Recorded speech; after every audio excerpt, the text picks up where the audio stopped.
వాసుదేవమయమైన ఈ సభా సదస్సుకి సవినయ నమస్సులు సమర్పణ చేసుకుంటూ వ్యాసభగవానుడు మనకు ప్రసాదించిన అమృత శాస్త్రం శ్రీమద్భాగవతం శౌనకాది మహర్షులకు సూతులు వారు తెలియజేస్తున్నటువంటి ఈ భాగవతంలో 9 స్కంధముల అత్యంత శ్రద్ధాభక్తులతో విన్నటువంటి పరీక్షణ్ మహారాజు సుఖయోగింద్రుడికి దోయలించి నాకు సంపూర్ణముగా శ్రీకృష్ణ పరమాత్మ యొక్క లీలలను తెలియజేయవలసిందిగా ప్రార్థించగానే ధన్యుడివయ్యా అన్నట్టు సుఖయోగింద్రుడు ఈ ప్రశ్న వేసినప్పుడు ప్రశంసించాడు. అంతవరకు ప్రశ్నలకు సమాధానం చెప్పాడు కానీ ఈ ప్రశ్నకి ప్రశంసించాడు అంటున్నారు సూతుల వారు శౌనకాదుడితో. ఏవం నిశమ్య భృగునందన సాధువాదం వయ్యాసకిస్స భగవాన్ అథ విష్ణురాతం ప్రత్యర్చ్య కృష్ణచరితం కలికల్మషఘ్నం వ్యాహర్తుమారభత భాగవత ప్రధాన. భాగవత ప్రధాన అంటే భాగవతుల్లో ప్రధానుడైనటువంటి వయ్యాసకి అంటే వ్యాసమహర్షి యొక్క పుత్రుడైనటువంటి సుఖయోగింద్రుల వారు సాధువాదం నిశమ్య చక్కని ప్రశ్నని విని అథ విష్ణురాతం ప్రత్యర్చ్య. విష్ణురాతుడు అంటే ఎవరి పేరు తెలుసు కదా, పరీక్షణ్ మహారాజుకున్నటువంటి పేరు. విష్ణురాతం ప్రత్యర్చ్య ఆ విష్ణురాతుని ప్రత్యేకించి కొనియాడి కృష్ణచరితను చెప్పడం ప్రారంభించాడు. ఒక ప్రత్యేకమైన ఉపోద్ఘాతం దశమస్కంధంలో ఈ మాటలో చూపిస్తున్నాడు వ్యాస భగవానుడు. అంటే ఒక ప్రత్యేక గ్రంథం ఇక్కడ ప్రారంభమయ్యింది. మొదటి నుంచి ఏది ప్రధానమని తాను చెప్పుకుంటూ వస్తున్నాడో ఆ ప్రధానమైన కృష్ణస్థు భగవాన్ స్వయం, భగవాను అంటే కృష్ణుడే అని చెప్పాడు గనక ఆయన కథే భాగవతం, భగవత్కథ. అటువంటి భగవాన్ యొక్క పూర్ణ చరిత్రను చెప్పబోతూ వ్యాహర్తుమారభత. కృష్ణ చరిత్రకున్న గొప్పతనం ఏంటయ్యా అంటే కలికల్మషఘ్నం. అత్యంత ముఖ్యమైన మాట ఇక్కడ చెప్తున్నాడు. ఈ కలిలో ఒకే ఒక్క దిక్కు కృష్ణ చరిత్ర, దానివల్ల మనం తరించగలం. అందుకే కలికల్మషములన్నీ పోగొట్టగలిగేది కృష్ణ చరితం. అందుకే పెద్ద పెద్ద యోగాలు, చర్చలు, మీమాంసలు జోలికి పోకుండా కృష్ణలీలలు ఆస్వాదిస్తూ ఉంటే చాలయ్యా తరించిపోతారు అనేది వ్యాస హృదయం. ఎందుకంటే చర్చలు చేసి పట్టుకునే ఏ తాత్వికత ఉన్నదో అది లీలల్లో చూపించాడు స్వామి. అందుకే ప్రతి లీలాస్వాదనము కూడాను మనకు తెలియకుండానే ఆ తత్వాన్ని హృదయంలో స్ఫురింపజేస్తుంది. ఇటువంటి విషయంలోకి ప్రవేశిస్తున్నాం. ప్రశంసించి చెప్తున్నాడు ఇక్కడ ప్రత్యర్చ. ప్రశంస ఎలా చేస్తున్నాడంటే సమ్యక్ వ్యవసితా బుద్ధి తవ రాజర్షి సత్తమ వాసుదేవ కథాయాంతే యజ్జాతా నైష్ఠికీరతి వాసుదేవ కథా ప్రశ్న పురుషాన్ స్త్రీన్ పునాతి వక్తారం పృచ్ఛకం శ్రోతృం తత్పాద సలిలం యథా. వాసుదేవ కథా ప్రశ్న మొదటి నుంచి ప్రతి అధ్యాయంలో ప్రతి స్కంధంలో కూడా వాసుదేవ వాసుదేవ అనే శబ్దం వస్తున్నది. వాసుదేవే భగవతి ఈ రెండు జంట శబ్దములు వస్తుంటాయి మనం గమనించినట్లయితే. వాసుదేవే భగవతే భగవతే వాసుదేవ ఈ మంత్రం అవుతున్నది. కానీ వాసుదేవే భగవతి అని చెప్తూ ఇక్కడ వాసుదేవ కథా ప్రశ్న అని చెప్పడంలో ఇక్కడి నుంచి చెప్పబడుతున్నదంతా వాసుదేవుని కథ. అంటే వసుదేవుని పుత్రుడిగా ఉద్భవించిన వాసుదేవుడు సచ్చిద్రూపుడైన పరమాత్మ. వాసుదేవ అంటే సచ్చిద్రూపుడని మొదటి నుంచి మనం నిర్వచనం చెప్పుకున్నాం. వాసనాద్ వాసుదేవస్య వాసితంతే జగత్రయం సర్వభూత నివాసోసి వాసుదేవ నమోస్తుతే. వసన ధర్మము అంటే నివసించుట అనే ధర్మం కలిగిన వాడు వాసు అంటే శాశ్వతమైన ఉనికి. దేవ అంటే ప్రకాశస్వరూప అంటే చిద్రూప అని అర్థం. అటువంటి వాసుదేవుడు వాసుదేవుడుగా అవతరించినటువంటి కథ ఏదున్నదో అది అడిగిన వాళ్ళని, చెప్పిన వాళ్ళని, విన్న వాళ్ళను కూడా తరింపజేస్తున్నది. ఆయన పాదజలముల వలె, గంగాజలముల వలె అని చెప్తూ కథారంభం అవుతున్నది. కృష్ణావతారానికి ఉన్నటువంటి నేపథ్యం. అయితే కృష్ణావతారానికి లక్ష్యం ఏమిటి? ప్రతి అవతారంలో ఒక లక్ష్యం కనబడుతుంది. కృష్ణావతారానికి ఏదో ఒక లక్ష్యం చెప్పుకోవాలే కానీ అది ఒక లక్ష్యంతో రాలేదు. అనేక లక్ష్యాలు నెరవేర్చినటువంటి ఒక అవతారం, పరిపూర్ణమైనటువంటి అవతారం. అయితే ఆయన వ్యక్తం అవ్వడానికి ఒక కారణం ఉండాలి గనక ఆ కారణాన్ని ప్రారంభిస్తున్నారు. భూమిర్దృప్త నృపవ్యాజ దైత్యానీక శతాయుతై ఆక్రాంత భూరిభారేణ బ్రహ్మాణం శరణం యయౌ. భూదేవి గర్వించిన రాజుల రూపంలో ఉన్నటువంటి రాక్షసుల యొక్క భారాన్ని తట్టుకోలేకపోయింది అన్నారు ఇక్కడ. రాజలాంఛనములు కలిగిన దైత్యులు అన్నారు పోతన గారు ఇక్కడ. అంటే ఇదివరకటి యొక్క రాక్షసాంశాలన్నీ కూడా ఆ కాలంలో ద్వాపర యుగంలో చివరి సమయాల్లో అవి రాజులుగా అవతరించాయి. అంటే రాజలాంఛనాలతో అసురు శక్తులు పుట్టాయి. వాటి యొక్క అధర్మపు భారాన్ని తట్టుకోలేని భూదేవి బ్రహ్మదేవుని శరణ వేడినది. దుఃఖితురాలి ధర్మము ఒక్కడి తప్ప ఇంక దేన్ని నేను భరించలేను, అధర్మాన్ని భరించలేనని భూదేవి చెప్పుకుంటూ అధర్మ లక్షణం కలిగినటువంటి అసురాంశ కలిగినటువంటి రాజలాంఛనాలు కలిగిన పురుషుల యొక్క భారం తట్టుకోలేకపోతున్నాను, దీని నుండి నన్ను ఉద్ధరింపజేయాలి అంటే బ్రహ్మదేవుడు, అదేవిధంగా రుద్రుడు, ఇతర దేవతలందరూ కూడా క్షీరసాగరం వద్దకు వెళ్ళి ప్రార్థన చేస్తున్నారు. ఇక్కడ కూడా విష్ణు దర్శనం కాదు, విష్ణువుని స్తుతి చేయడమే చేస్తున్నారు ఇక్కడ. తత్ర గత్వా జగన్నాథం దేవదేవం వృషాకపిం పురుషం పురుషసూక్తేన ఉపతస్థే సమాహిత. జగన్నాథుడు దేవదేవుడు అయినటువంటి నారాయణ్ణి, పరమపురుషుని పురుష సూక్తములతో స్తుతించి, అంటే పురుష సూక్త మంత్రములను ఇక్కడ స్తుతించారు. ఎటువంటి స్తుతి చేస్తారో అటువంటి రూపంతోనే పరమాత్మ అనుగ్రహించబోతున్నాడు. అంటే పురుష సూక్త మంత్రముల ద్వారా ప్రతిపాదింపబడినటువంటి యజ్ఞేశ్వరుడు, విరాట్ పురుషుడు, పరమాత్మ ఎవరున్నారో ఆయన ఇప్పుడు దిగి రావాలి. అందుకే పురుష సూక్త మంత్రములతో వారు స్వామిని స్తుతించి సమాహిత ఏకాగ్రచిత్తముతో ధ్యానస్థితిని పొందారు. గిర్రం సమాధౌ గగనే సమీరితాం నిశమ్య వేదాస్త్రిదశానువాచ. బ్రహ్మదేవుడు స్తుతించి సమాధి స్థితికి చేరితే ఆ సమాధి స్థితిలో నారాయణ వచనం ఆయనకి వినబడింది. ఆ విన్న వచనాన్ని అక్కడ ఉన్నటువంటి దేవతలతోనూ ఋషులతోనూ భూమాతతోనూ కూడా చెప్తున్నాడు బ్రహ్మదేవుడు. పురైవ పుంసావధృతోధరాజ్వరో భవద్భిరంశైర్యదుషూపజన్యతాం. నాకు నారాయణుడు చెప్పినటువంటి మాట ఏమిటంటే, భూదేవి ఎందుకొచ్చిందనే విషయం నారాయణుడికి ముందే తెలుసు, మునిపే తెలుసు ఆయనకి. ఇప్పుడు ఆయన జగతిని ఉద్ధరించడానికి అవతరించనున్నాడు. దేవతలను ఆదేశించదలుచుకున్నది ఏమిటంటే, నారాయణుడు ఏ యదువంశంలో ఉద్భవించబోతూ ఉన్నాడో ఆ యదువంశంలోనే ఈ దేవతలందరూ కూడా భిన్న భిన్నములైనటువంటి రూపములతో అవతరించాలి. దేవతాంశలన్నీ కూడాను ఆ యదువంశంలో అవతరించాలి. మరి స్వామి ఎక్కడ అవతరిస్తాడంటే, వసుదేవ గృహే సాక్షాత్ భగవాన్ పురుషపర జనిష్యతే తత్ప్రియార్థం సంభవంతు సురస్త్రియ. కనుక దేవతలు దేవకాంతలు కూడా నారాయణుని ప్రీతికై అవతరించాలి అని నారాయణుడు వసుదేవుని గృహంలో అవతరిస్తాడు. ఈ విషయాన్ని బ్రహ్మదేవుడు చెప్పగానే భూదేవి సంతోషించింది. అక్కడి నుంచి బ్రహ్మదేవుడు తన నెలవనుకు తాను వెళ్ళాడు. ఇప్పుడు నారాయణుడు ఇచ్చిన మాట ఏ విధంగా ప్రత్యక్షం కాబోతూ ఉన్నదో చూడబోతూ మనందరం మధురా నగరంలోకి ప్రవేశిస్తున్నాం. రాజధాని తతస్సాభూత్ సర్వయాదవ భూభుజాం. యాదవులందరికీ రాజధాని నగరం మధుర. మధుర యొక్క గొప్పతనం ఏంటంటే, మధురా భగవాన్ యత్ర నిత్యం సన్నిహితో హరిహి. మధుర మోక్షపట్టణం. ఎందువల్లంటే నారాయణుడు నిత్య సన్నిహితుడు గనక. స్వామి అవతరించక ముందు కూడా అది స్వామి యొక్క ధామమే. అయోధ్య, మధుర, మాయా, కాశీ, కాంచి, అవంతిక ఇవి నగరములు మోక్షపట్టణములు. అది విశేషమైనది. ఎందుకంటే క్షేత్రాలు సాధారణంగా ఏకాంతాలు అరణ్యాలు ఉంటాయి, కానీ నగరాలు మోక్షపట్టణాలు అవడం విశేషమైన అంశం. అలాంటి వైకుంఠ విభూతి కలిగినటువంటి నగరాల్లో మధుర ఒకటి. అది నిత్య సన్నిహితుడుగా నారాయణుడు ఉన్నటువంటి చోటు.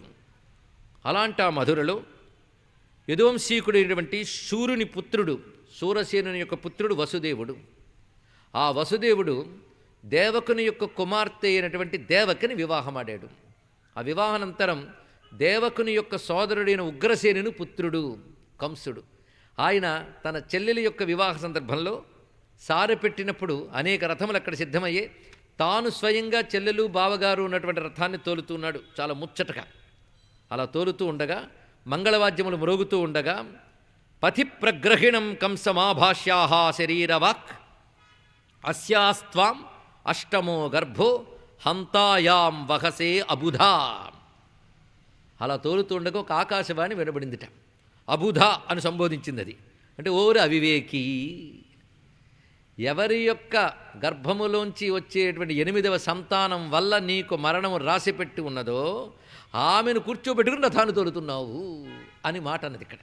తుష్టయగు భగిని మెచ్చగ ఇష్టుడవై రథము గడపెదెరుగవు మీదన్ శిష్టయగు ఈ తలోదరి అష్టమ గర్భంబు నిన్ను హరిహించుజుమి అని ఆకాశవాణి వచనం విన్న వెంటనే ఆ దుర్మార్గుడు వెంటనే తన ఒరలో ఉన్న ఖడ్గాన్ని పెరికి ఆమె యొక్క జుట్టు పట్టుకున్నాడు సంహరిద్దామని. మరి అంత ప్రేమగా రథాన్ని నడుపుతున్నాడంటే ప్రేమలు ఇలాగే ఉంటాయండి. తమ మీదకి రానంత వరకు అన్ని ప్రేమలు. వెంటనే ఖడ్గం పట్టుకుని నరకబోతూ ఉంటే వసుదేవులు వారు ఆయన్ని ప్రార్థన చేస్తున్నారు. ఇక్కడ ముందు వేదాంత చర్చ జరుగుతుంది కాసేపు, కానీ వేదాంతం వినేవాడు కాడు అతను. చెప్పి ఆఖరికి ఆలోచన చేశాడు ఒకటి. చూసావే అమ్మాయి ఎలా ఉన్నదో, ఇప్పుడే పెళ్ళయిందయ్యా. చెల్లెలు అంటే కూతురితో సమానం. దానికి తోడు పెళ్ళయింది కనుక ఆ పసుపు బట్టలు అలాగే ఉన్నాయి. ఆ పెళ్లి పచ్చదనం ఇంకా ఆమె యొక్క శరీరంలో కనబడుతున్నది. ఏషా తవానుజా బాల కృపణ పుత్రికోపమా హంతుం నార్హసి కళ్యాణీం ఇమాం త్వం దీనవత్సల. ఒక్కొక్కప్పుడు లేని గుణాలు కూడా అంటే వాళ్ళకి వస్తాయేమో అని. నువ్వు దీనవత్సలుడివి, మహానుభావుడివి, కాబట్టి కాస్త చూడిప్పుడు. వావి చెల్లెలుగా ని కూతురు వంటి దుత్తమురాలు సంభావనీయ చరిత్ర బాల నూత్న వివాహ సుశ్రీవిలాసిని దీన కంపిత చిత్త. చూసావా పరిస్థితి? వావి చెల్లెలు గాని కూతురు వంటిది, ఉత్తమురాలు, సంభావనీయ చరిత్ర, బాల, నూత్న వివాహ, సుశ్రీవిలాసిని, దీన. చూడు ఎలా బెదిరిపోతుంది నువ్వు కత్తి పట్టుకోగానే. కంపిత చిత్త, నీకిదే మృక్కెదన్ కావవే కరుణామయాత్మక కంస మానవ వల్లభ, కావవే కరుణామయాత్మక కంస మానవ వల్లభ అంటూ ఆలోచన చేసి ఒక మంచి మాట చెప్పాడు. నీకు ఈమె వల్ల మరణమని ఆకాశవాణి చెప్పలేదు, ఈమె యొక్క అష్టమ గర్భం వల్ల మరణం అన్నారు కదా. కాబట్టి నేను ఇస్తున్న మాట ఏమిటంటే, తొలిచూలు నుంచి సంతానాన్ని తీసుకొచ్చి నీకే అప్పగిస్తా, నువ్వు సంహరించు, ఈమెను మాత్రం విడిచిపెట్టు అనగానే ఇదేదో ఔచిత్యంగానే ఉంది అనిపించింది అతనికి. విడిచిపెట్టాడు. అమ్మయ్య అనుకున్నాడు వసుదేవుడు. దేవకీ వసుదేవులు వారి మానాన వారు ఉన్నారు, కంసుడు వాడి మానాన వాడు ఉన్నాడు. అనుకున్న ప్రకారంగానే, పైగా అతను అన్నాడు, నాకు ఆకాశవాణి చెప్పిన మాట ప్రకారం నువ్వు చెప్పింది సమంజసమే అని తృప్తిపడ్డాడు ఆయన. వాడు హాయిగానున్నాడు. తొలి సంతానం కలిగిన వెంటనే తీసుకొచ్చిచ్చారండి వసుదేవుడు. ఎంత ఆశ్చర్యకరమైన అంశం అంటే, సత్యనిష్ట అంత గొప్పది అని ఇక్కడ ప్రత్యేకించి ప్రశంసిస్తూ ఉన్నారు. ఎందుకంటే వసుదేవుడి యొక్క గొప్పతనం ఆయన యొక్క సత్యనిష్టా ధర్మం. స్వామి అవతరించాలంటే అలాంటి చోట్లోనే అవతరిస్తాడు. ఇక్కడ ఆ పూర్వీకులు కూడా అంత గొప్పవారై ఉంటారు. కీర్తిమంతం ప్రథమజం కంసాయ ఆనకదుందుభి అర్పయామాస కృచ్ఛ్రేణ సహ అనృతాత్ అతి వివ్వల. అబద్ధమంటే భయపడేటువంటి మహానుభావుడు, అందువల్ల అప్పగించాడు. ఆ సత్యనిష్ట కదిలిపోయాడు కంసుడు. పైగా ఇక్కడ గొప్ప మాట అన్నారు, ఆనకదుందుభి అని మాట వేశారు. వసుదేవుడికున్న పేర్లలో ఆనకదుందుభి అని పేరున్నది. అంటే వసుదేవుడు పుట్టినప్పుడు దేవతలు కుసుమృష్టి కురిపించి దుందుబును మ్రోగించారట. ఎందువల్లంటే నారాయణుడు తనకి సంతానంగా కలుగుతాడని ఆనాడే ఉత్సవం చేశారండి ఆయన పుట్టినప్పుడు. అందుకే ఇక్కడ ఆనకదుందుభి అనే మాటని మళ్ళీ వ్యాసుడు ప్రస్తావించిన. ఎందుకంటే అంత పవిత్ర చరిత్రుడు, దేవతలు కూడా దుందుబును మ్రోగించారు ఆయన జన్మ సమయంలో. అంటే ఎంత గొప్పవాడు. ఆ గొప్పతనం ఇక్కడ కనబడుతుంది. ఎందుకంటే కష్టాలు వచ్చినప్పుడు గొప్పతనాలు బయటపడతాయి. ఆయన సత్యనిష్ట ఇక్కడ కనబడుతున్నది అంటూ గొప్ప మాట అంటున్నాడు ఇక్కడ మహానుభావుడు సుఖయోంద్రుడు. కిందుస్సహంను సాధూనాం విదుషాం కిం అపేక్షితం కిమకార్యం కదర్యాణం దుస్థ్యజం కిం ధృతాత్మనాం. గొప్ప మాట చెప్పాడు. సత్పురుషులు సహించలేనిది ఏది చెప్పు అంటే వారు దేన్నైనా సహిస్తారు సత్పురుషులు. జ్ఞానులు ఏం కోరుకుంటారు చెప్పు అంటే ఏది కోరుకోరు. అదేవిధంగా నీచులు చెయ్యలేనిది ఏంటి చెప్పు అన్నాడు. దుర్మార్గులు చేయలేనిది ఏంటి? ఏదైనా చేస్తారు. వాళ్ళకి అకార్యం సుకార్యంలో ఏ దుష్కార్యమైనా చేస్తారు. అదేవిధంగా నిగ్రహ సంపూర్ణైన మహాత్ములు ఏది విడిచిపెట్టారు చెప్పు అంటే ప్రతిదాన్ని పరిత్యజించగలరు. చాలా గొప్ప మాట ఇందులో. జ్ఞానులు ఎలా ఉంటారు, అదేవిధంగా సత్పురుషులు ఎలా ఉంటారు, ఇవన్నీ చెప్పాడు. సత్పురుషులు దేన్నైనా సహిస్తారు, జ్ఞానులు దేనిని కోరరు, దుర్మార్గుడు ఏదైనా చేసేస్తాడు. అదేవిధంగా నిగ్రహ సంపన్నులు వైరాగ్య సంపన్నులై ఉంటారు. మానవేంద్ర సత్యమతికి దుష్కరమయ్యది ఎరుగ నేర్చువానికి ఇష్టమయ్యది ఈశభక్తి రతునకు ఈరానిదెయ్యది ఎరుక లేనివానికి ఏది కీడు అన్నారు పోతన గారు ఇక్కడ. అంటే కథ చెప్తూ అందులో ఒక చిన్న ఉపదేశం ఇవ్వడం అనేది చాలా చక్కని మాట. దృష్ట్వా సమత్వం తచ్చౌరే సత్యే చైవ వ్యవస్థితం. చక్కటి మాట. సమత్వము సత్యనిష్ట రెండు కనబడుతున్నాయి ఇక్కడ. సమత్వం అంటే సుఖమైన దుఃఖమైన ఒక్కలా ఉండగలగడం సమత్వం. లేకపోతే తొలిచూరి సంతానాన్ని మరణానికి ఇచ్చాడు అంటే సమబుద్ధి ఉన్నవాడే ఈ పని చేయగలడు కదా. అందుకు సమత్వం దృష్ట్వా సత్యే చైవ వ్యవస్థితం దృష్ట్వా కంసః తుష్టమనారాజన్ ప్రహసన్యదమబ్రవీత్.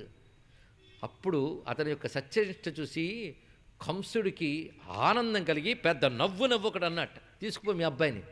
ఎందుకంటే ఆకాశవాణి మాట మర్చిపోయేవేమో, 8వ గర్భం వల్ల నాకు ప్రమాదం అన్నారు కానీ తొలి గర్భం వల్ల కాదుగా, అందుకే ఏం పర్వాలేదు, 7 గర్భాల వరకు పర్వాలేదు, తీసుకెళ్ళన్నాడు.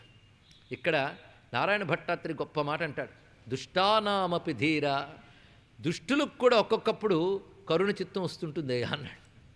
అప్పుడప్పుడు వాళ్ళు మంచి వాళ్ళలా ప్రవర్తిస్తుంటారు. ఎందుకంటే ఎంత దుర్మార్గుడికైనా అంత ధార్మికుడిని చూడగానే ఒక మార్పు వస్తుందండి. అది ఇందులో ఉన్నటువంటి ధర్మనిష్ట చూడగానే ఒక్కసారి అతళ్ళు ఒక స్పృహ కలిగింది. వెంటనే క్రమంగా 6 మేనల్లుళ్ళు కలిగారు. వాళ్ళతో హాయిగా ఆడుకుంటున్నాడు. ఈయన చక్కగా జరుగుతుంది. ఈ లోపల ఏదో పెద్ద పని పెట్టుకున్నట్టు వచ్చాడు నారదుల వారు. నీకు ఈ విషయం తెలుసా అని వచ్చాడు. ఏమిటంటే మొత్తం ఆ యదువంశీకుల్లో నీకు బంధువులైనటువంటి వారందరిలో అందరూ కూడా దేవతాంశ సంభూతులుటా. టావా ఈయనకి తెలియదా? ముందే చెప్పొచ్చుగా. ఇప్పుడే వచ్చాడు ఆయన. ఎప్పుడు రావాలో అప్పుడు వచ్చిన వాడి పేరే నారదుడు. వచ్చి చెప్తున్నాడు వాళ్ళందరూ కూడాను నందాధ్యాయ వ్రజే గోప. అంతేకాదు, నంద గోకులంలో నందుడు మొదలైన వారు ఉన్నారు. వాళ్ళందరూ కూడాను దేవతాంశ సంభూతులేంట. అలాగే దేవకి, వసుదేవుడు, ఇప్పుడు పుట్టిన 6 మేళలను నువ్వు ముచ్చటపడి ఎత్తుకుంటున్నావే, వీళ్ళందరూ దేవతాంశ సంభూతులుట. మరి తమరో ఎంచక్క రాక్షస సంభూతులు మీరు. కనుక వాళ్ళందరూ కూడాను రాక్షసుల్ని మట్టు పెట్టడానికి ఒకానొక ప్రణాళికతో దిగారు. ఆ ప్రణాళికలో భాగంగానే అష్టమ గర్భంగా రాబోతూ ఉన్నాడు నారాయణుడు. ఈ వార్త మొత్తం 6 గర్భాలైన తర్వాత వచ్చి చెప్పాడు ఈయన. ప్రధానికి ఒక ప్రణాళిక ఉంటుందండి. నారదుడంటే ఏమిటో నిర్వచనం గుర్తుంది కదా. నారాయణుని సంకల్పాన్ని భూమిపై ప్రవర్తింపజేసేటువంటి ఒక ఋషి ప్రణాళికే నారదుల వారు. అది నారదుని యొక్క తత్వం. అందుకే తెలిసినా ఎప్పుడూ చెప్పకూడదు, ఎప్పుడు చెప్పాలి అప్పుడు చెప్పాలి, అప్పుడు కూడా అంతా చెప్పకూడదు, అంత చెప్పాలి అంత చెప్పాలి. ఇది ఋషుల యొక్క మాటలు, అంత విశేషంగా ఉంటాయి ఇక్కడ. అందుకే మహానుభావుడు ఇలా మాట్లాడి, తమరెవరో చెప్తాను వినండి. మీరు ఎంచక్క కాలనేమి అనబడేటువంటి ఒకనొక రాక్షసులు. ఇక్కడ ఒక అద్భుతమైన విషయం ఉన్నది. గత యుగాలలో దేవతలపై వైరం కలిగి, దేవతలపై వైరం అంటే ధర్మంపై వైరం, లోకక్షేమంపై వైరం. ఎందుకంటే ఒకడి మీద మనకు శత్రుత్వం ఉంటే వాడి పని చెడగొడతాం, అంతే కదా. దేవతల పని ఏమిటి? లోకక్షేమం. కానీ దేవతలపై శత్రుత్వం కలిగిన అసురులు ఏం చేస్తారు? లోకక్షేమాన్ని చెడగొడతారు. అది వారి లక్షణం. అలా చెడగొట్టినప్పుడు వాళ్ళని దెబ్బతీయడానికి నారాయణుడు అనేక అవతారములు ధరించాడు గతంలో. అయితే అప్పుడు వాళ్ళకి నారాయణ యందు భక్తి, నిష్ఠ, వైరభావం గట్టిగా లేదు. కేవలం దేవతలతో వైరం. కానీ నారాయణ చేతి దెబ్బతినిపోయారు. వాళ్ళ పుణ్యం ఒక్కటే, నారాయణుడి చేతిలో చావడం తప్ప మరేం లేదు. ఆ పుణ్య విశేషం చేత ఈ జన్మలో వాళ్ళందరూ కూడాను రాజలాంఛనాలతో పుట్టారు. అటువంటి వారు అందులో ఒకడు కాలనేమి. అటువంటి కాలనేమి నువ్వు. అలాగే మిగిలినటువంటి నీ మిత్రులు చాలామంది ఉన్నారు. వాళ్ళందరూ కూడా నీకు తగ్గట్టే రాక్షసులు. వాళ్ళ పేర్లు కూడా ప్రళంబ, బక, చాణూర, తృణావర్త, అగ, ముష్టిక, అరిష్ట, దివిద, పోతన, కేశీ, ధేనుక, నరకాసుర ఇత్యాదులు అందరూ కూడా నీ మిత్రుడు. వీరందరూ కూడా రాక్షసాంశ సంభూతులే. నీవారెవరో పైవారెవరో తెలుసుకో. ఈ రాక్షసాంశ సంభూతులందరూ నీవారు, వారందరూ దేవతాంశ సంభూతులు. నిన్ను దెబ్బతీయడానికి నీ బంధువులుగానే వాళ్ళు వచ్చారు. ఇంక నువ్వేం చేసుకుంటావో చేసుకున్నాడు. అప్పటికప్పుడు వ్యూహం మార్చాడు. మన ఉగ్రసేను కొడుకైనటువంటి కంసుడు, తండ్రిని రాజ్యంలో ఉంచినటువంటి వాడు, ఈ మాటలు వినగానే కంసుడు కోపం కలిగి అప్పటికప్పుడు చేసిన పనేమిటి అంటే, ఎవరెవరైతే యదువంశీయులు ఉన్నారో వాళ్ళని సంహరించడం మొదలుపెట్టాడు. దాంతో కొందరు అటు ఇటు చెదిరిపోయారు, వేరే వేరే చోట్ల రక్షణ ఏర్పాటు చేసుకుంటూ ఉన్నారు. కొంతమంది ఆయన్ని సమర్థిస్తూ అనుసరిస్తూ ఉండిపోయారు. అప్పటికప్పుడు ఆయన ఉగ్రసేనుణ్ణి బంధించాడు. రాజుగా ఉన్నటువంటి ఉగ్రసేనుని బంధించి తాను పగ్గం చేపట్టాడు. దీన్ని బట్టి తండ్రిని కూడా పదవి నుంచి దింపదగినటువంటి దుర్మార్గులు కంసుడితో ప్రారంభమయ్యారని మనకు తెలుస్తుంది. ఇక్కడ తర్వాత మనం మన దేశం మీద దండయాత్ర పాలించినటువంటి పాపాత్మల గురించి చరిత్రలు కనబడుతూనే ఉంటాయి. అసురాంశ సంభూతులు అలాంటి పనులు చేస్తూ ఉంటారని మనకు స్పష్టమవుతున్నది. ఇక్కడ ఉగ్రసేనంచ పితరం యదుభోజాంధకాధిపం స్వయం నిగృహ్య బుభుజే శూరసేనాన్ మహాబల. ఉగ్రసేన మహారాజుని బంధించాడు. అదేవిధంగా శూరసేని చేతిలో ఉన్నటువంటి మొత్తం దేశాన్ని తను ఆక్రమించుకుని యాదవ భోజ అంధక వంశీయులకు ప్రభువయ్యాడు. అయితే యాదవులకు పాలన అధికారం లేదు, యయాతి యొక్క శాపం. ఆ కారణం చేత యదువంశీయులు ఏం చేస్తారు అంటే, వారు సమర్థిస్తారే తప్ప శక్తినిస్తారు, రక్షించడానికి వారి యొక్క శక్తిని అందిస్తారే తప్ప వారు పాలించరు. అందుకే ఉగ్రసేనుడు రాజుగా పెట్టుకుని శూరసేనుడు, వసుదేవుడు మొదలైనటువంటి వారు అక్కడ ఉన్నారు. అలాంటి శూరసేనుని మాట కూడా చెల్లుబాటు కాకుండా చేసి ఉగ్రసేనుని బంధించి తానే మధురా నగరాన్ని పాలించడం మొదలుపెట్టేది. అప్పటికప్పుడు తీసుకున్న నిర్ణయాలు. అప్పుడు గర్భవతిగా ఉన్నటువంటి దేవకీదేవిని, వసుదేవుని చెరసాల్లో బంధించాడు. బంధించడమే కాదు, అప్పటి వరకున్న 6 మేనల్లుళ్ళని నిర్దయగా చంపాడు, సంహరించాడు అతను. ఇది చేసిన పని. ఇప్పుడు పరిస్థితి కొద్ది కాలంలో మారిపోయింది మొత్తం. అంతవరకు మేనల్లతో ఆడుకుంటూ వీళ్ళందరూ తన వాళ్ళు అనుకుంటూ చెల్లి బావా అని తిరుగుతున్నవాడు ఇప్పుడు చేసిన పని ఏమిటయ్యా అంటే ఇటువంటి దుష్కార్యం చేశాడు. పై గర్భవతి అయిన ఆమెని స్త్రీని చంపితే అనవసరంగా చెడ్డ పేరు వస్తుందని పెట్టేట జరసాలు. అక్కడ పనిచేసింది కొంచెం. ఈ విధంగా ఉన్నటువంటి నేపథ్యంలో నారాయణుడు ప్రణాళిక వేస్తున్నాడు. తనదైనటువంటి శక్తి అయినటువంటి మహామాయాదేవిని పిలిచి చెప్తున్నాడు, గచ్చదేవి వ్రజం భద్రే గోపగోభిరలంకృతం. నువ్వు గొప్ప పని చేయాలి ఇప్పుడు. అదేమిటంటే సప్తమో వైష్ణవంధామ యమనంతం ప్రచక్షతే గర్భో బభూవ దేవక్య హర్షశోక వివర్ధన. ఇప్పుడు నా యొక్క అంశ అయిన ఆదిశేషువు దేవకీదేవి గర్భంలో సప్తం గర్భంగా ఉన్నాడు. నువ్వు చేయవలసిన పని ఏమిటి అంటే ఆ గర్భస్థమైనటువంటి ఆ శేష తేజస్సుని, అనంతుని యొక్క తేజస్సుని చాలా జాగ్రత్తగా తీసి వ్రజంలో ఉన్నటువంటి వసుదేవుని యొక్క పత్నుల్లో ఒకరైన రోహిణీదేవి గర్భంలో ప్రవేశింపజేయాలి. అది యోగమాయి తప్ప ఎవరూ చేయలేరండి. అది నువ్వు చెయ్యాలి. అంతేకాకుండా గచ్చదేవి వ్రజం భద్రే, అక్కడ చేయవలసిన మరొక పని ఉన్నది. నువ్వు యశోదమ్మ యొక్క గర్భంలో ఉద్భవించాలి నువ్వు. అదే సమయంలో దేవక్యాధటరే గర్భం, నేను దేవకీదేవి గర్భంలో ఉద్భవిస్తాను. ఇది ప్రణాళిక. ఇలా నువ్వు నాకు సహాయం చేయాలమ్మా అన్నాడు. అంతేకాదు, నువ్వు సర్వుల చేత ఆరాధింపబడేటువంటి నా యొక్క మాయాశక్తివి, యోగమాయ, పద్మనాభ సహోదరి అయినటువంటి అమ్మవారి గురించి చెప్తున్నాడు. పైగా నిన్ను ప్రజలు అనేక రకాలుగా ఆరాధన చేస్తూ ఉంటారు. అర్చిష్యంతి మనుష్యాస్త్వాం సర్వకామవరేశ్వరీం ధూపోపహార బలిభి సర్వకామవరప్రదాం. నువ్వు భక్తుల్ని అర్చించినటువంటి ఆరాధకులను అనుగ్రహిస్తావు. నీకు దివ్యమైన నామాలుంటాయి. ఆ నామాలతో క్షేత్రాలు ఉంటాయి. నీకు అనేక రకాల శక్తిపీఠాల్లో నువ్వు ఆరాధింపబడుతూ ఉంటావు. నామధేయాన్ని కుర్వంతి స్థానాన్ని చ నరాభువి. నీ దివ్య నామములు కొన్ని చెప్తున్నాను, ఇవి స్మరించే వారిని నువ్వు కాపాడుతావు. అమ్మవారి దివ్య నామములు మనకి ఇక్కడ చెప్పబడుతున్నాయి. యోగమాయ యొక్క నామాలు దుర్గేతి భద్రకాళేతి విజయా వైష్ణవీతి చ కుముదా చండికా కృష్ణ మాధవీ కన్యకేతి చ మాయా నారాయణి ఈశాని శారదేతి అంబికేతి చ.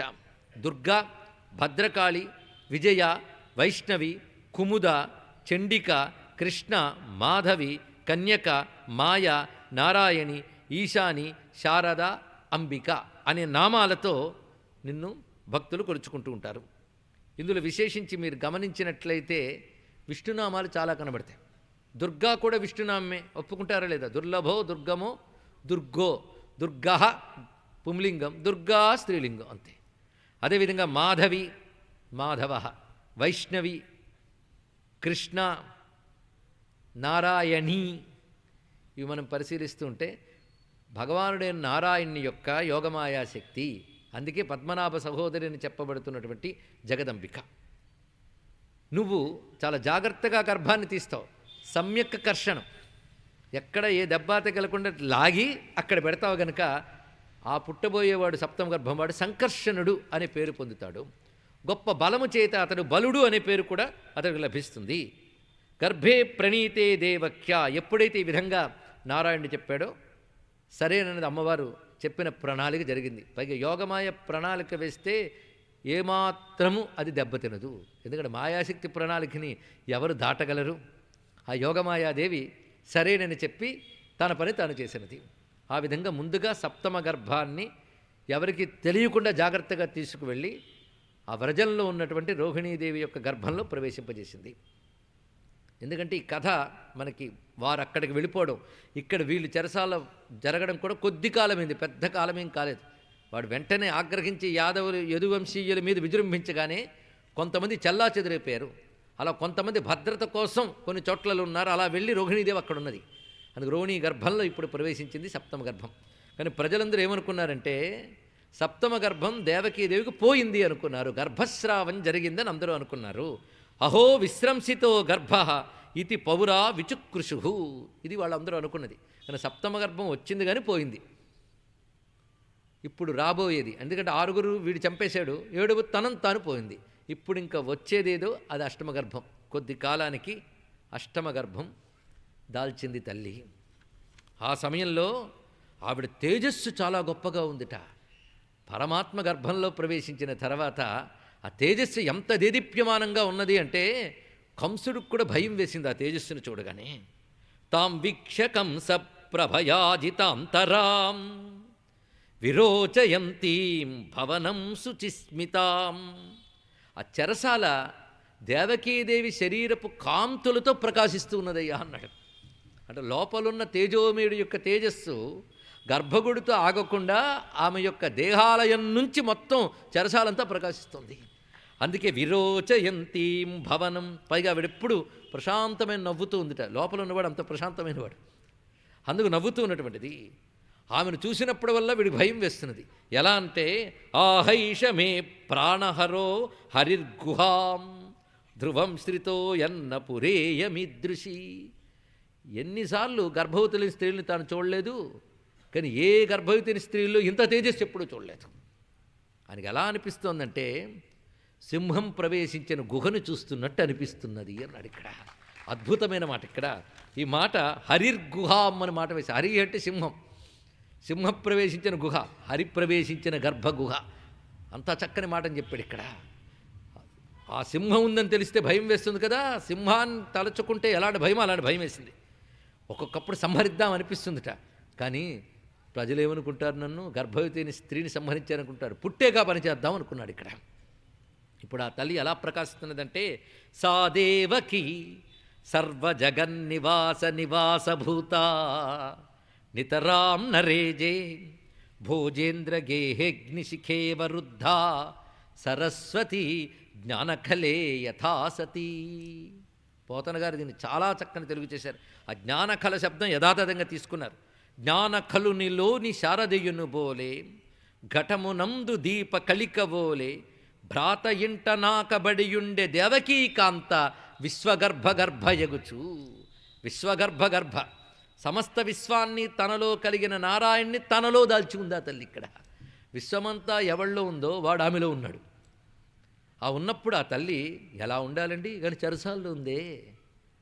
అది ఆ ఉండడం తీరు జ్ఞానకలునిలో శారదలా ఉంది అన్నాడు. ఇది చాలా లోతైనటువంటి మాట అండి. జ్ఞానకలుడు అంటే జ్ఞానము కలిగిన మూర్ఖుడని, లేదా జ్ఞానము కలిగిన దుర్మార్గుడు. కలశబ్దానికి దుర్మార్గము మూర్ఖత్వం రెండు అర్థాలు ఉన్నాయి. జ్ఞానం కలిగిన మూర్ఖుడు హృదయంలో శారదలా ఉందిట. అంటే వాడు జ్ఞానం ఉంది కనుక సరస్వతి ఉంది, కానీ ఏం లాభం కలుడు. కలుడనే శబ్దానికి ఇక్కడ అర్థం ఏంటంటే రెండు అర్థాలు. ఎంత జ్ఞానమున్నా అది ఇతరులకు అందివ్వకుండా ఉండేవాడు జ్ఞానకలుడు. రెండవది, ఎంత జ్ఞానమున్నా దానికి తగ్గట్టు జీవించనివాడు జ్ఞానకలుడు అన్నారు ఇక్కడ. అది జ్ఞానకలుడు అంటే. ఏం లాభం, వాడు బోల్డంత సరస్తుంది, ఏం లాభం అండి, ఆవిడికి చెప్పడు. జ్ఞానానికి తగ్గట్టు జీవించడు. ఎంతో వేదాంతి చెప్తాడు, కానీ వాడి పరమ సంసార లంపటత్వం ఉంటుంది. ఏం లాభం, వాడిని జ్ఞానకలులు అంటారు ఇక్కడ. అలాంటి జ్ఞానకలుల్లో శారదాంబ ఉంది, కానీ ప్రకాశం లేదు. కనుక జ్ఞానకలుల్లో శారదలాగా తన అన్నగారి చెరసాల్లో ఆ తల్లి ప్రకాశిస్తూ ఉన్నది ఇక్కడ. జ్ఞానకలునిలోని శారదయును బోలే ఘటమునందు దీపకళికబోలే. కొండ లోపల పెట్టిన దీపంలాగా భ్రాత ఇంట నాక పడియుండే దేవకీకాంత విశ్వగర్భగర్భయగుచు. ఆ సమయంలో ఆ చెరసాల్లోకి ప్రవేశించబోతున్నారు దేవతలు, కానీ ఇతడికి మాత్రం నిద్ర కరువైందండి కంసుడికి. ఇదంతా మనం పరిశీలించవలసిన అవసరం ఉన్నది. కంసుడికి మొదటి నుంచి అష్టమగర్భం ఎప్పుడా అనే ఆందోళన. ఇప్పుడు అష్టమగర్భం వచ్చిన తర్వాత ప్రాణం మీదకి వచ్చిందనేటటువంటి తీవ్రమైన వేదన. పైగా ఆకాశవాణి ఒక్క మాటే చెప్పి వెళ్ళిపోయింది అష్టమగర్భమని. నారదుల వారు అది విష్ణువు అని చెప్పాడు. ఇంకా అక్కడి నుంచి అష్టమగర్భం మీద ఒక భావన పడింది ఆయనకి. ఆ భావన నిరంతర ధ్యానం కింద పనికి వచ్చింది. ఆ స్థితిలోకి వెళ్ళాడు. దానితో అతనికి ఆసీన సంవిసంస్థిష్టన్ భుంజాన పర్యటన్ మహీం చింతయానో హృషీకేశం అపశ్యత్ తన్మయం జగత్. ఒక్క పద్యం చెప్పాడు, కానీ ఎంత అందంగా చెప్పారండి సుఖయోగేంద్రులు. అతడికి ఇంకా మరొక చింతన లేదండి. కూర్చున్నా, పడుకున్నా, తిరుగుతున్నా, తిండి తింటున్నా, ఏమి చేస్తున్నా ప్రపంచం విష్ణుమయంగా కనబడుతుంది అతనికి. అపశ్యత్ తన్మయం జగత్. ఇంకేం కావాలండి, ఎన్ని యోగాలు చేస్తే విశ్వాన్ని విష్ణుమయంగా మనం చూడగలం. ఇతరుగా సిద్ధించింది. ఎలాగో అన్నది వదిలేద్దాం, విశ్వాన్ని విష్ణుమయంగా చూడడం సిద్ధించిందిగా, అది సంతోషించాలి. ఇక్కడ ఎలాగోలాగా ఈశావాస్యమిదం సర్వం అనుభూతిలోకి వచ్చింది మహానుభావుడికి. ఎలా అంటే శ్రవణ రంధ్రంబుల ఏ శబ్దంబు వినబడు అది హరిపలుకని ఆలకించు. పశ్యత్ తన్మయం జగత్ అనొక్క మాట తీసుకుని, అపశ్యత్ తన్మయం జగత్ అనొక్క మాట తీసుకుని మహానుభావుడు ఎంత చక్కని పద్యాన్ని ఇచ్చాడండి. జగత్తుని తన్మయంగా చూడడం ఎలాగో, శ్రవణరంధ్రంబుల ఏ శబ్దంబు వినబడు అది హరిపలుకని ఆలకించు. ఆందోళనతో అందులో నిండు నెలల్లోకి వెళ్ళబోతూ ఉన్న సమయంలో వీడు ఆందోళన పెరిగిపోతుంది. దానితో ఎక్కడ ఏది శబ్దం వినబడినా మావా అని ఆయన వచ్చి పిలుస్తున్నాడా అని భ్రాంతికి లోనయ్యాడు. అక్షి మార్గమున ఎయ్యది చూడబడు అది హరిమూర్తి గానోపునంచు జూచు. ఆ తిరుగుతుంటే ఎవరో వస్తున్నట్టు కనబడితే విష్ణువేమో అని చూస్తున్నట్ట. ఇంకా పుట్టాలి రావాలి కదంటే ఆయన మాయవేలేండి, ఇలా పుట్టాలి వచ్చేయగలడు. విష్ణువు కదా ఏదైనా చేయగలడు. పైగా తిరుగుచో దేహంబు తృణమైన సోకిన హరి కరాఘాతమో అనుచు కలగు. ఆ నడుస్తుంటే గడ్డి తగిలిందనుకోండి, గడ్డి పరకు ఇది ఒంటికి తగిలినా ఆ నారాయణుడు వచ్చి అలా తడుతున్నాడా అనిపిస్తుందిట. గంధంబులేమైన గ్రాణంబు సోకిన హరిమాలిక గంధమనుచు నదరు. ఏదైనా మంచి సుగంధమైనటువంటి పరిమళం రాగానే ఆ నారాయణుడు వేసుకున్న వనమాల వాసనేమో అనుకుంటున్నాడు. పలుకులెవ్వి అయిన హరిపేరు పలుకబడియననుచు భ్రమసి పలుకు. ఏదో మాట్లాడుతూ ఇప్పుడు కానీ విష్ణువు పేరు అన్నానా అంటూ విష్ణు అంటున్నాడు ఆయన. ఈ విధంగా స్మరణ చేస్తూ తలపులెట్టివైన తలచి ఆ తలపులు హరితలంపులనుచు నలుగదలచు. ఆలోచిస్తే ఏంటి అనవసరంగా విష్ణు గురించి ఆలోచిస్తున్నాను అదే ఆలోచిస్తుంటాడు. ఈ లక్షణాలు మనకు కనబడుతూ ఉంటాయి, కానీ విష్ణువు గురించి కాదు, విషయాల గురించి. ఎక్కడ ఏదో ఒకటి జరుగుతుంది, అక్కడ కూర్చుని కృష్ణ కథ కాదు, రామకథ కాదు, అద్భుతమైన కచేరీ అని ఒక్కడెక్కదు. వాడు నన్ను అంత మాట అన్నాడు చూడు, ఏంటి వింటున్నావా లేదా, ప్రవచనం అని అక్కడికి వెళ్ళి వాడి పని చెప్తా, ఇదే ఎక్కదు. అంటే మనకు కూడా అలవాటు ఉందన్నమాట. చుట్టూ ఉన్న వాటిని గమనించకుండా మనం అనుకున్న దాన్నే చుట్టూ చూడడం అనేది మనకు అలవాటు ఉంది ఇక్కడ. అది నిరంతర ధ్యానం. ఈ మహానుభావుడికి భయం వల్ల ఇంత చక్కగా పుట్టిందయ్యా. ఇదంతా జాగ్రత్తగా వినవలసిందేనండి, మనకు తర్వాత పనికొస్తుంది యోగశాస్త్రం అర్థం చేసుకోవడానికి. మొత్తానికి అపశ్యత్ తన్మయం జగత్, విశ్వాన్నంతటినీ తన్మయంగా చూస్తున్నాడు. పోనీ ఆయన బాధ అయింది. బ్రహ్మాది దేవతలు చెరసాల్లోకి వచ్చారు. వాళ్ళకేం పట్టిందండి చెరసాల్లోకి రావాల్సినది? వాళ్ళు కొలుచుకునే దేవాదిదేవుడు చెరసాల్లో ఉన్న అమ్మ గర్భంలో ఉన్నాడు కనుక వాళ్ళు అక్కడికే వచ్చారు. వచ్చి వారు చేసినటువంటి స్తుతి చాలా విశేషమైనది. మన భాగవతంలో స్తుతులు అనేది ఒక పరిశోధించవలసినది, పరిశీలించవలసినది, ధ్యానం చేయవలసినది అని చెప్పుకున్నాం కదా. ఇక్కడి నుంచి వరుసగా కనీసం ఉన్న స్కంధాల్లో కృష్ణస్తుతులు అనేది పరిశీలించినా చాలండి. ఇక్కడ మొట్టమొదటిగా బ్రహ్మదేవుడు చేసేటువంటి స్తుతి అవతారతత్వాన్ని తెలియజేస్తుంది. ఇక్కడ దీనిలో అది అంశం. కానీ అక్కడక్కడ మనం స్మరించుకుంటూ అది ఎలా చూపిస్తున్నాడో బ్రహ్మదేవుడు, తద్వారా సుఖయోగింద్రుడు వ్యాస భగవానుడు మన కృష్ణావతార తత్వం ఏంటో చూపిస్తున్నారు. ఇక్కడ అమ్మ గర్భంలో ఉన్నటువంటి పిల్లవాడికి నమస్కారం చేస్తున్నారు. మనం గుడికి వెళ్ళేటప్పుడు గుడికే దండం పెడతాం. అంటే గుడికి కనబడే గోపురానికి గోడలకు కాదు, ఆ గర్భగుడిలో ఉన్న భగవంతుడి కదా ఇక్కడ. అందుకు దేవకీదేవి గర్భగుడిలో ఉన్న విష్ణువుకి నమస్కారం దేవకీదేవి ద్వారా జరుగుతున్నది. ఇక్కడ విశేషమైన అంశం. సత్యవ్రతం సత్యపరం త్రిసత్యం సత్యస్య యోనిం నిహితంచ సత్యే సత్యస్య సత్యమృత సత్యనేత్రం సత్యాత్మకం త్వాం శరణం ప్రపన్నాః. చదివేటప్పుడు సత్య సత్య అని 2-3 మార్లు ఒత్తి చెప్పాం. ఆ పదం అలాగే పలకాలి. ఎన్ని సత్యాలు వచ్చాయి, ఏమిటి దీని యొక్క విశేషం? మన సత్యనారాయణుడు అని కూడా చేస్తాం కదా, ఆ సత్యనారాయణ తత్వం ఇక్కడో చెప్పబడుతున్నది. ఇక్కడ ఇది రమ్యమైనటువంటి శ్లోకం. మొత్తం స్థుతిలో కూడా మకుటాయమానం అటువంటి స్థుతి. సత్యవ్రతం, సత్యవ్రతుడు పరమాత్మ. ఏమిటాయా వ్రతము అంటే ఆయన సంకల్పమే వ్రతము. సత్య సంకల్పుడు అంటే వ్యర్థము కాని సంకల్పము కలవాడు. సత్యకామ సత్య సంకల్ప ఉపనిషత్తు చెప్తోంది.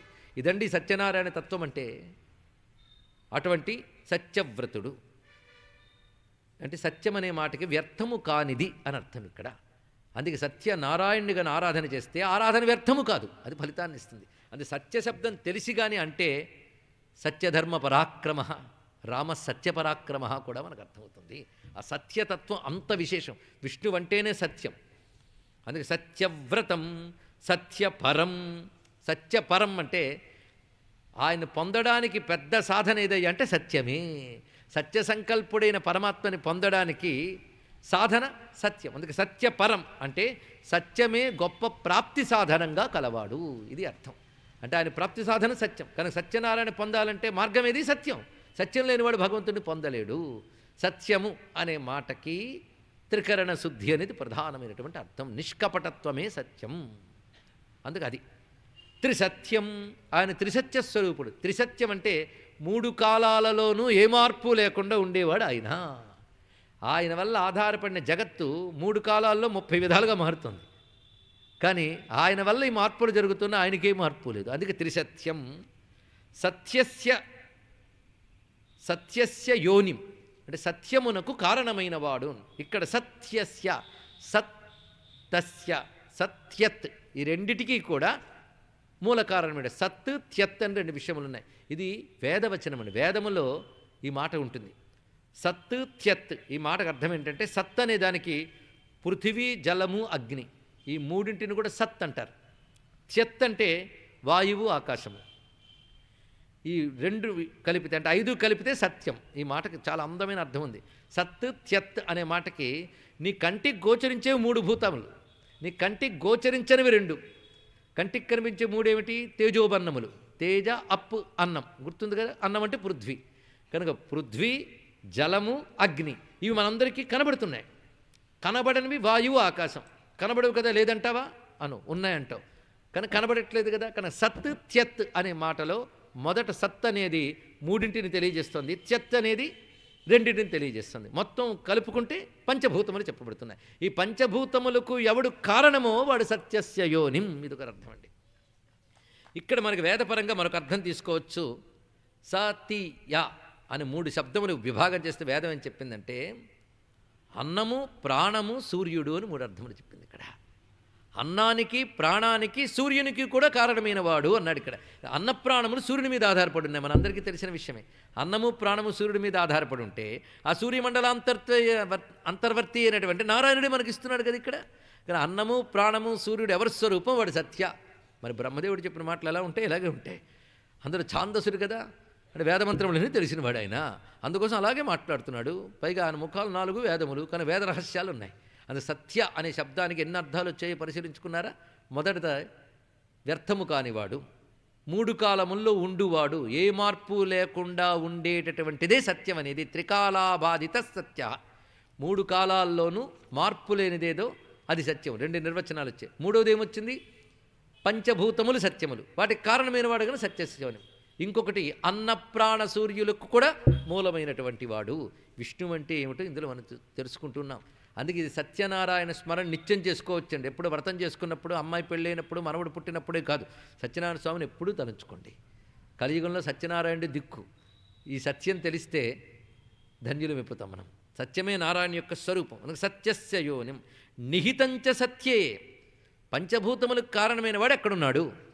పంచభూతాల్లోనే ఉన్నాడు. అది గొప్ప విషయం. పంచభూతములు ఆయన వల్ల కలిగాయి. ఆయన ఎక్కడున్నాడు? పంచభూతాలను సృష్టించి దాని మానాన్ని లోకం మీద పడేసి ఆయన ఎక్కడ పడుకున్నాడు? వైకుంఠంలో కాదయ్యా బాబు. తాను సృష్టించినటువంటి పంచభూతముల యందు తానున్నాడు. వాటికి అంతర్యామిగా ఉన్నటువంటి వాడు. సత్యస్య సత్యం. పంచభూతాలకి పారమార్థిక స్వరూపం ఆయన అన్నాడు ఇక్కడ. అంటే వ్యవహార స్వరూపం, పరమార్థ స్వరూపం. మామూలుగా వ్యవహారంగా చూసినా ఆయన నుంచి జగత్తు కలిగింది అని చెప్పుకుంటూనే ఇవి పోయినా ఆయన ఉంటాడు. అందుకే పారమార్థిక సత్యం ఆయన. ఈ కనబడే పంచభూతములు వ్యావహారిక సత్యం. కానీ వ్యావహారిక సత్యమునందు అంతర్యామిగా ఉన్నవాడు పారమార్థిక సత్యస్వరూపుడై ఉన్నాడు అనేది సత్యస్య సత్యం. ఋతసత్య నేత్రం. ఈ మాటకు అర్థం ఏంటంటే సత్యవచనం, సమదర్శనం ఈ రెండింటి ప్రవర్తింపజేయువాడు అని వ్యాఖ్యాతలు చెప్పారు. ఇక్కడ ఋతం సత్యం అనేటువంటి 2 మాటలు వేదమునందు మనకు కనబడుతుంటాయి. ఋతం సత్యం పరం బ్రహ్మ పురుషం కృష్ణ పింగళం ఊర్ధ్వరేతం విరూపాక్షం విశ్వరూపాయ వై నమో నమః వేదమంత్రంలో ఉంది. ఋతం సత్యం ఆ 2 ఇక్కడ చెప్పాడు. ఋతం సత్యం ఏమిటయ్యా అంటే 2 సత్యస్వరూపములేట. కానీ ప్రపంచం ఏర్పడక ముందు ప్రపంచానికి కారణమైన ఈశ్వరుని యొక్క స్వరూపాన్ని ఋతం అంటారు. అది సృష్టిలో ప్రవర్తిల్లినప్పుడు దాన్ని సత్యం అంటారు అంతే. అది ఋతం సత్యం అనేటువంటిది. కనుక ఋతం అనేది విశ్వనియమాలకు మూలమైనటువంటి ఒకానొక సత్యస్వరూపం. అది విశ్వంలో ప్రవర్తించినప్పుడు దాన్ని సత్యం అనాలి. ఋతం సత్యం అంటే ఇది వైదిక అర్థం. చూసారా? ఏదో కృష్ణుడు పుడతాను సరదాగా కూర్చొని వేదాంతం చెప్తున్నారు. అంటే అటువంటి సత్యస్వరూపుడు ఈ గర్భంలో ఉన్నాడు. అది మనం మర్చిపోదు. ఇక్కడ ఇది చెప్తున్నది ఎవడో ఒక మానుష్య శరీరం ధరించడానికి సిద్ధమైనటువంటి ఒక మహాపురుషుడు కాదు. అక్కడున్నవాడు ఎవడయ్యా అంటే 3 కాలాలలోనూ ఏ మార్పు లేనివాడు, శాశ్వతమైనటువంటి వాడు, వ్యర్థము కాని సంకల్పము కలిగినటువంటి వాడు. అంతేకాదు పంచభూతాలు కారణమైన వాడు, పంచభూతముల యందు వ్యాపించినటువంటి వాడు, అన్నప్రాణ సూర్యరూపుడై భాషించువాడు. అదేవిధంగా పంచభూతముల కంటే వ్యతిరిక్తమై పరమార్థ స్వరూపంగా కూడా ఉన్నటువంటి వాడు. సృష్టికి పూర్వమునందు ఋతముగా, సృష్టి యందు సత్యముగా నిర్వహింపబడువాడు. సత్యాత్మకం, ఈ వర్ణించిన సత్యమే తన స్వరూపముగా కలిగిన వాడు. ఆత్మ అనే దానికి ఇక్కడ స్వరూపం అర్థం. సత్యాత్మకం త్వాం, అటువంటి నిన్ను శరణం ప్రపన్నాహ, మేమందరం శరణ వేడుతున్నామయ్యా అంటూ సత్యస్వరూపుడైన స్వామిని ఇంత చక్కగా చెప్పారు. అలాంటి సత్యస్వరూపుడు గురించి చెప్పుకున్నాక ఆయన పొందాలంటే సాధనమేది? ఇంత విన్నాక అడగాలి, వెంటనే అడుగుతున్నాను. పోనీ రేపు అడిగితే ఒకరోజు గ్యాప్ వచ్చింది, కానీ వెంటనే పద్యం అడిగి వెంటనే అడిగితే చెప్పడానికి ఏమైందండి? సత్యస్వరూపుడైన పరమాత్మని పొందడానికి మార్గమేది? సత్యమే మార్గం. ఆ సత్యం అంటే నిష్కపటత్వం, అది ప్రధానమైనటువంటిది. పైగా ధర్మానికి సత్యమని పేరు. ఇది ఒకటి తెలుసుకోవాల్సింది గొప్ప. సత్యం ధర్మం అంటాం, కానీ ధర్మానికి మరొక పేరు సత్యమయ్యా అన్నాడు. ఎందుకంటే ధర్మం మారదు, ఎప్పుడూ ఒకటే, అది ఎప్పుడూ మారదు. ఆ రోజుల్లో అయితే అహింస సరిపోయింది, కానీ ఈ రోజుల్లో అహింస కూడదండి అనకూడదు. ధర్మం ఎప్పుడూ ఒకటే, శాశ్వతమైనదే ధర్మం, దాని పేరే అది. సూర్యుడు తూర్పును ఉదయించును ఎప్పుడు? కృతయుగంలో, త్రేతాయుగంలో, ద్వాపరయుగంలో, కలియుగంలో, ఇప్పుడు అదే. అవి విశ్వంలో ఈ ధర్మములు ఎలా ఉన్నాయో మానవాళి ప్రవర్తించవలసిన వైదిక ధర్మములు కూడా సర్వకాలముల్లో ఒకటి, అవి సత్యము. కనుక సత్యపరం, సత్యము ద్వారా పొందబడువాడు అంటే ధర్మము ద్వారా లభింపబడువాడు. ఒక్క శ్లోకంలో భగవంతుడంటే ఏమిటో చెప్పి ఆయన పొందవలసిన మార్గము కూడా చెప్పి తరింపజేసినటువంటి బ్రహ్మదేవునికి నమస్కారం చేసుకుందాం. ఇక్కడ ఈ ఒక్క శ్లోకం మరొక్కసారి విందాం. సత్యవ్రతం సత్యపరం త్రిసత్యం, సత్యస్య యోనిం నిహితంచ సత్యే, సత్యస్య సత్యమృత సత్యనేత్రం, సత్యాత్మకం త్వాం శరణం ప్రపన్నాః. ధ్రువుడు చేసిన స్తోత్రం చతుశ్లోకి ఎలా నిత్యపారాయణం అనుకుంటున్నామో ఇది కూడా నిత్యపారాయణ యోగ్యమైనటువంటి అద్భుతమైన శ్లోకం. ఇలాంటి స్తోత్రాన్ని చేస్తూ స్వామి యొక్క తత్వాన్ని చూపిస్తున్నారు. స్వామి, నువ్వు ఇవాళ అవతరిస్తున్నావు అంటే ఏదో ఒక రూపంతో పరిమితంగా కనబడతావేమో, కానీ నువ్వు అపరిమితుడవు, అనంతుడు అయిన చైతన్య స్వరూపుడవు. ఆ ఎరుక మాకున్నది. బిభర్షి రూపాణ్యవబోధ ఆత్మా, క్షేమాయ లోకస్య చరాచరస్య, సత్వోపపన్నాని సుఖావహాని, సతామభద్రాణి ముహుఃఖలానాం. ఇది అవతార తత్వం చెప్పడం. అవతారం ఎందుకు, ఏ ప్రయోజనంతో జరుగుతుంది? అటువంటి సత్యస్వరూపుడు, ఎప్పుడూ విశ్వంలో ఉన్నవాడు, ఎప్పుడూ విశ్వాన్ని నడిపేవాడు, అవతరించవలసిన అవసరం ఏమున్నది? అవతరించినంత మాత్రాన ఆయన యొక్క అనంతత్వానికి ఏదైనా దెబ్బున్నదా అంటే, నువ్వు అవతరించినప్పటికీ కూడా నువ్వు సర్వ జగత్తుకి చైతన్య స్వరూపమైన ఆత్మవే. అయినప్పటికీ స్థావర జంగమాత్మకమైనటువంటి సమస్త ప్రాణి సమూహం యొక్క క్షేమానికి, క్షేమాయ లోకస్య చరాచరస్య, స్థావర జంగమాత్మకమైన సమస్త లోకానికి క్షేమం కలిగించడానికై ఒకటా రెండా బిభర్షి రూపాన్ని, అనేక రూపములు ధరిస్తూ అవతరిస్తూ ఉంటావు. ఈ అవతారానికి ఒకటే లక్షణం ప్రధానంగా ఉంటుంది. ఒక్కొక్క అవతారంలో ఒక్కొక్క లక్షణం కాదు. అన్నవతారంలో ప్రధాన లక్షణం ఒకటే, పరమాత్మ. అది ఎక్కడా మారదు. ప్రయోజనం బట్టి రకరకాల తత్వాలతో కనబడుతూ ఉంటుంది. పైగా సత్వోపపన్నాని, ప్రతి అవతారం కూడా సత్వగుణ ప్రధానంగా ఉంటుంది.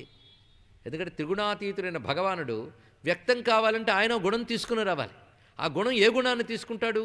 రజోగుణ తమోగుణ దోషము లేని శుద్ధ సత్వగుణాన్ని తీసుకుంటాడు. శుద్ధ సత్వగుణం అంటే జ్ఞానం, ఆనందం మాత్రమే. శుద్ధ సత్వగుణం సృష్టిలో ఎక్కడా కనబడదు. 3 కలిసే ఉంటాయి, ఎక్కువ తక్కువలు అప్పుడప్పుడు అంతే. కానీ సంపూర్ణ శుద్ధ సత్వగుణంతోనే భగవంతుడి అవతారం ఉంటుంది. కనుక ప్రతి అవతారము కూడా భగవాన్ యొక్క శుద్ధ సత్వగుణంతో భాషిస్తూ ఉంటుంది.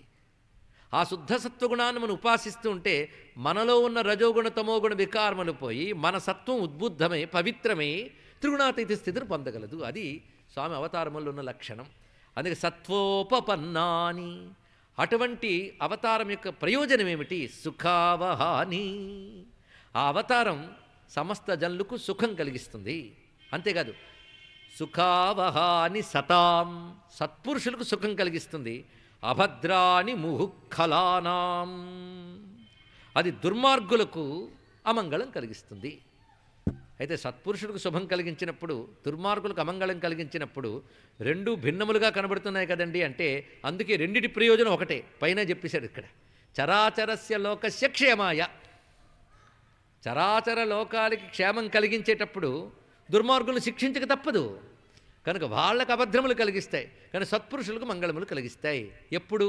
అవతరించిన కాలంలో కాదు, ఇప్పుడు కూడా ఆ కృష్ణావతారం ఎవరు స్మరిస్తారో ఆ స్మరించిన సత్పురుషులకి తప్పకుండా మంగళం కలిగిస్తూ, ఆయన స్మరిస్తే చాలయ్యా వాడిని బాధ పెట్టేటువంటి అమంగళాలను తొలగించి అమంగళాలకు అమంగళం కలిగించగలిగిన శక్తి అవతారాలకు ఉన్నది. కనుక సతాం సుఖావహాని అనే మాట తెలుసుకోవాలి. సత్పురుషులు సుఖం కలిగించడమే అవతారం యొక్క లక్షణము. అందుకు నువ్వు అవతరిస్తావు. త్వయ్యంబుజాక్షా కిల సత్వధామ్ని సమాధినావేశిత చేతసైకే త్వత్పాదపోతేన మహత్కృతేన కుర్వంతి గోవత్సపదం భవాబ్ధిం. ఇవన్నీ కూడా అవతారము దాని యొక్క లక్ష్యం అనే దాన్ని చెప్తున్న ఒక పాఠం. ఇది కేవలం స్తుతి కాదు. ఇది అర్థమైతే కృష్ణుడు అర్థమవుతాడని మనం కొన్ని శ్లోకాలకు వివరణ చెప్పుకుంటున్నాం, అన్నిటికీ కాదు. స్వామి, నీ యొక్క అసలు స్వరూపాన్ని చూడగలిగిన వారు ఎవరు అంటే అవతరించిన నీ యొక్క అసలు స్వరూపాన్ని దర్శించిన వారు సమాధినావేశిత చేతసా, ఏకాగ్రముతో నీ యందు బుద్ధి ఎవరు నిలుపుతారో వారికి మాత్రమే నీ అసలు స్వరూపం తెలుస్తున్నది. అటువంటి వారు ఏమంటారు అంటే నీ అవతారంలో ఆ అవతారమూర్తి యొక్క పాదాలను ఎవరు ఆశ్రయిస్తారో వాళ్ళు సంసార సముద్రాన్ని అవలేలుగా దాటివేస్తారు. అది నీ అవతారం యొక్క ప్రయోజనం. శ్రద్ధగా విన్నవాళ్ళు ఇప్పుడు 3 విషయాలు చెప్పచ్చు. స్వామి అవతారం యొక్క ప్రధాన ప్రయోజనం లోకక్షేమం, కానీ ఆ ప్రధాన ప్రయోజనం నెరవేర్చేటప్పుడు సత్పురుషులకు ఆనందం కలిగిస్తూ దుర్మార్గులకు అభద్రము కలిగిస్తూ ఎవరైతే ఏకాగ్రచిత్తంతో ధ్యానిస్తారో శరణు వేడతారో అవతారమూర్తిని వారిని సంసార సముద్రం నుంచి దాటించడానికై నీ అవతారం వచ్చింది. అంటే మొదటి 2 కూడా సుఖం కలిగించుతాయి, లోకానికి క్షేమం కలిగిస్తాయి.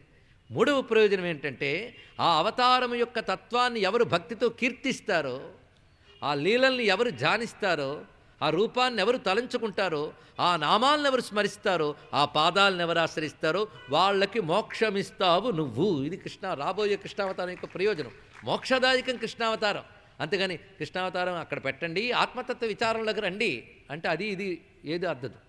కృష్ణుని పాదాలు ఆశ్రయిస్తే ఆయన ముక్తినిస్తాడు. వారు పైగా తమంత తాము రకరకాల మార్గాలతో మోక్షం పొందాలంటే పరమ ఆయాసం. అలాంటి ఆయాసం లేకుండా కృష్ణపాదాలని శరణు వేడి ఏకాగ్రంతో ఎవరు బుద్ధి నిలుపుతారో అటువంటి వారు సంసార సముద్రాన్ని సునాయాసంగా దాటేస్తారు. ఎలాగూ అంటే ఉపమానం చెప్తున్నాడు, గోవత్సపదం భవాబ్ధిం. ఈ సంసార సముద్రాన్ని దూడకాలి గిట్ట మేర ఎంత ఉంటుంది ఎప్పుడైనా చూసారా? దూడకాలి గిట్ట ఎంత ఉంటుందండి? ఇంతే. ఇంకా ఆవు యొక్క కాలి గిట్ట కదరా, దూడకాలి. గోవత్సపదం దూడకాలి గిట్ట ఇంతే. ఆ ఇంత మేర దాటడం ఎంత సులభం? నీ పాదాలను ఆశ్రయించిన భక్తులు సముద్రాన్ని దూడకాలి గిట్ట మేరను దాటినట్టు దాటేస్తారయ్యా. దానికి కష్టపడాలా, ప్లానింగ్ వేయాలా, దుమకాలా, అలా దాటేస్తారు. ఎంత పైగా ఏదో మాట్లాడుతూ అలా వెళ్ళిపోతారు, దాటుతున్నామని కూడా తెలియకుండా. అందుకు శ్రమ లేకుండా సంసారం దాటడం ఎంత గొప్ప విషయం అండి. ఎందుకంటే సంసారం దాటడానికి ఎన్ని శ్రమలు పడాలో అలాంటి దాంట్ నుంచి సులభంగా దాటించడానికి అయ్యా నీ అవతారం వచ్చింది. కానీ కృష్ణావతార ప్రయోజనం అది. అది కూడా పట్టుకుని అది కూడా చేయలేమనుకోండి, దౌర్భాగ్య. అంతే. ఇక్కడ మరి చెప్పడానికి ఏమున్నది? ఇక్కడ ఏన్యేరవిందాక్ష విముక్తమానినః త్వయ్యస్తభావాద విశుద్ధ బుద్ధయః ఆరుహ్య కృచ్ఛ్రేణ పరం పదం తతః పతంత్యధో నాదృతయుష్మదంఘ్రయః. స్వామి, కొంతమంది మేము ముక్తులము అని అహంకరిస్తూ ఉంటారే వాళ్ళ గురించి చెప్తున్నాడు. విముక్తమానిన, మేము మోక్షం పొందిపోయాం, ఎందుకంటే మేము వేదాంత జ్ఞానాన్ని అట్నుంచి ఇటు అప్పచెప్పగలం, జీవాత్మ పరమాత్మ అహం బ్రహ్మాస్మి చెప్పగలం. ఇలాగ మాట్లాడేటువంటి వారు కేవలం అస్తభావాత్ అంటే భక్తి అనేది లేకపోవడం వల్ల, ఇక్కడ శ్రీధరాచార్య వారి భాష్యం అనుసరించి మనం చెప్తున్నాం, భగవద్భక్తి అనేది లేకపోవడం వల్ల విముక్తమానిన, మోక్షజ్ఞానం మాకే లభించింది అనేటువంటి అవిశుద్ధ బుద్ధయ. విశుద్ధి బుద్ధి లేనివారు అంటే నువ్వు బుద్ధి ఉపయోగించి ఎంత వేదాంత విచారణ చేసినా హృదయం శుద్ధి కావాలి కదా. హృదయాన్ని శుద్ధి చేయగలిగేది కృష్ణ భక్తి మాత్రమే. కనుక హృదయాన్ని శుద్ధి చేయగలిగేటువంటి నీ భక్తి లేకుండా మేము మోక్షం పొందేమని, మేధావులమని, శాస్త్రవేత్తలమని చక్కగా ఆలోచించగలమైనటువంటి అహంకార పరాయణులు కష్టపడి తపస్సులు అన్నీ చేస్తారు. ఏం లాభం? కృచ్ఛ్రేణ. అంత కష్టపడి ఒక స్థానానికి వెళ్ళినా తతః అధప్పతంతి, అక్కడి నుంచి కింద పడిపోతారు. కానీ భక్తి లేనివాడు ఎటువంటి పెద్ద పెద్ద తపస్సులు చేసినా, విచారణలు చేసినా, యోగాల్లోకి వెళ్ళినా వాడు కష్టపడ్డాడు కనుక ఒక స్థానానికి వెళ్ళినా అక్కడ నిలబడి కింద జరిపోతాడు. అదే భక్తి ఒక్కటి ఉందనుకోండి, ఏ శ్రమ లేకుండానే ముక్తి పొందుతాడు. అంటే ఈ స్తుతి రూపంలో భక్తి యొక్క ప్రాధాన్యం చెప్తూ భక్తికి ఆశ్రయమైన భగవాను యొక్క వైశిష్ట్యాన్ని చెప్తున్నారు ఇక్కడ. ఎరిగిన వారల మనుచును కొరమాలిన ఎరుకలెరిగి కొందరు నిన్ను ఎరిగియు తలపగనొన్నరు పరతు రథోగతల జాడ పద్మదళాక్ష అని పోతన గారు చాలా చక్కగా అనువాదం చేశారు. అటువంటి స్వామి, అదృష్టవశాత్తు నువ్వు ఇక్కడ అవతరిస్తున్నావు. దిష్ట్యాహతేశ్యా భవతప్పదో భువో భారోపనీతస్తవ జన్మనేసితు దిష్ట్యాంకితాం త్వత్పదకైస్సు శోభనైః ద్రక్ష్యామ గాంధ్యాంచ తవానుకంపితాం. అన్ని వైదిక శబ్దాలు ఇందులో. గాం ధ్యాం ఈ శబ్దములన్నీ వైదిక శబ్దం. దిష్ట్యా అదృష్టవశాత్తు నీ పాదము యొక్క భారం పోయిందయ్యా అన్నాడు. చమత్కారం వేశాడు. నీ యొక్క పాదము అంటే భూమి. ఇది మనకు సరిగ్గా స్వామివారి త్రిపాదూర్ధ ఉదయత్ పురుష పాదోస్యేహ భవాత్ పునః అది. అంతేకాదు ఏకాంశేన స్థితో జగత్ అంటాడు. ఇష్టభ్యాహమహం కృష్ణం ఏకాంశేన, మొత్తం నా యొక్క ఒక్క పాదంతో ఈ భూమంతా వ్యాపించింది అన్నాడు. పాదము అంటే పావు భాగం అని అర్థం. ఇక్కడ పాదము అంటే నీకు కనిపిస్తున్న భూమే కాదు, ఈ సమస్త విశ్వం కలుపుకుంటే భగవానుల్లో పావు భాగమే. సమస్త విశ్వం ఎంతుందో అనేది భగవానులో పావు భాగమే. మిగిలిన 30 భాగం నీకు తెలియదు అసలు. అంత అతీతం అంటే కనిపించే దానికంటే విశ్వం కంటే ఆయన అంత అతీతుడు 30 అది త్రిపాదూర్ధ ఉదయత్ పురుష అని. నీ పాదమైన విశ్వము అంటే నీలో ఒక భాగమైన విశ్వము ఇవాళ భారరహితం కాబోతున్నది. అంటే రాక్షస భారం అధర్మ భారం పోతున్నది. అంతేకాదు నీ పాదమైన ఈ భూమిపైన నీ పాదాలు నడయాడబోతున్నాయి. ఇక్కడ అది గొప్ప భాగ్యమయ్యా ఇక్కడ. అందుకు ఆ చమత్కారాన్ని ఇక్కడ చూపిస్తున్నారు. ఇక్కడ విశేషమైనటువంటి మాటలు మనకు గోచరింపజేస్తూ స్వామి దిష్ట్యాంకితాం త్వత్పదకైః సుశోభనైః, నీ పాదముల యొక్క రమ్యమైన జాడలు భూమికి లభ్యం కాబోతున్నాయి. ఆ పాదములు నడుస్తుంటే భూమి అంత భాగ్యం. పైగా అరిపాదాలు గుర్తులు ఈ భూమి మీద నిలబడతాయి. అందుకు భూమి ధన్యమవుతున్నది. ఒకవైపు భారం పోవడం ఒకటి, రెండు నీ పాదస్పర్శ ఒకటి, రెండు దొరుకుతున్నాయి భూమికి. ఇప్పుడు భారం పోయిన ఆనందం, నీ పాదస్పర్శనే ఆనందం. అది కోరుకున్నది ఒకటి, నువ్వు ఇచ్చింది రెండు. అంత గొప్పది. మొదటి దానికంటే ఇది ఇంకా ఆనందం. ఇలాంటివి నువ్వు ఇవ్వబోతూ ఉన్నావు ఈ అవతారంలో. పైగా నువ్వు పుట్టడం ఏంటయ్యా? నీ పేరు అజుడు. పుట్టుక లేని నువ్వు పుట్టడం చాలా ఆశ్చర్యం. కానీ పుడుతున్నావే, నీ పుట్టుకను ఎలా నిర్వచించడం? ఇదంతా అవతారతత్వ వివేచనం అండి, మామూలుగా కాదు. అంటే మనము పుట్టాం మాతృగర్భంలోంచి, పెరిగాం. ఆయన పుట్టాడు, పెరిగాడు, ఏముంది నేనే ఆయన ఒకటే అని చట్టాపట్టలేస్తావు ఆయన మీద. ఆ తేడా చూపిస్తున్నాడు. ఈ తేడా స్వామి భగవద్గీతలో చెప్పిన దానికే మళ్ళీ ఇక్కడ మనం తెచ్చుకోవాలి. మాట్లాడుతూ అన్నాడు అర్జునుతో సందర్భవశాత్తు. ఇవాళ నీకు నేను చెప్తున్న జ్ఞానం ఏదో ఇవాళే కొత్తగా చెప్పాను అనుకోవద్దు. ఇది ఎప్పుడో చెప్పాను. ఇవం వివస్వతే యోగం. నేను మొట్టమొదటి సూర్యభగవానికి యోగాన్ని చెప్పాను. సూర్యుడు మనువుకు చెప్పాడు, మనువు ఇక్ష్వాకు చెప్పాడు. ఏవం పరంపరా ప్రాప్తం అన్నాడు మాట వరుస కృష్ణుడు. అనగానే అర్జునుడు అంటున్నాడు, నువ్వు చెప్తున్నావు నేను వింటున్నాను, కానీ నువ్వేం చెప్తుంది వినాలి. కానీ అసలు నువ్వెప్పుడు పుట్టావో నాకు తెలుసు, నేను ఎప్పుడు పుట్టానో నీకు తెలుసు. నువ్వెప్పుడో సూర్యుడికి చెప్పావంటే ఎలా నమ్మడం అంటే, వెరి నాయనా బహూని మే వ్యతీతాని జన్మాని తవచార్జున. నువ్వు నేను ఇవాల్టి వాళ్ళం అనుకున్నావా? చూశారు, వీడు ఎప్పటివాడు, ఆయన ఎప్పటివాడు. నువ్వు నేను ఇప్పుడు వాళ్ళం కాదు, ఎప్పటి వాళ్ళమో. నీకు నాకు ఎన్ని జన్మలు జరిగాయో, నీకు నాకు ఎన్ని జన్మలు జరిగాయంటే నీది నాది ఒకటి అనుకుంటావేమో. మళ్ళీ తేడా ఉంది సుమా. జన్మ కర్మచ మే దివ్యం అన్నాడు ఇక్కడ. నా జన్మ నా కర్మ దివ్యం, అది లీల. నీది కర్మ భౌమం పో అన్నాడు ఇక్కడ. పాంచభౌతిక వికారాలతో ప్రకృతికి లొంగిపోయిన జన్మలు నివి. పాంచభౌతికాలకు అతీతంగా ప్రకృతిని లొంగదీసుకు వచ్చిన జన్మ నాది. ప్రకృతికి లొంగిన జన్మల జీవులవి, ప్రకృతిని లొంగదీసుకు వచ్చిన జన్మ ఈశ్వరుడు అవతారం. ఈ రెండుకి అది తేడా, ఇక్కడ చిన్న తేడా. ఆయన వ్యక్తం అవ్వాలన్నా మాయతేనే వ్యక్తం అవ్వాలి, కానీ ఆయన మాయను అడ్డం పెట్టుకుని వ్యక్తమవుతాడు, మాయని లొంగిపోయి వ్యక్తమవుతాం మనకు. రెండింటికి అది తేడా.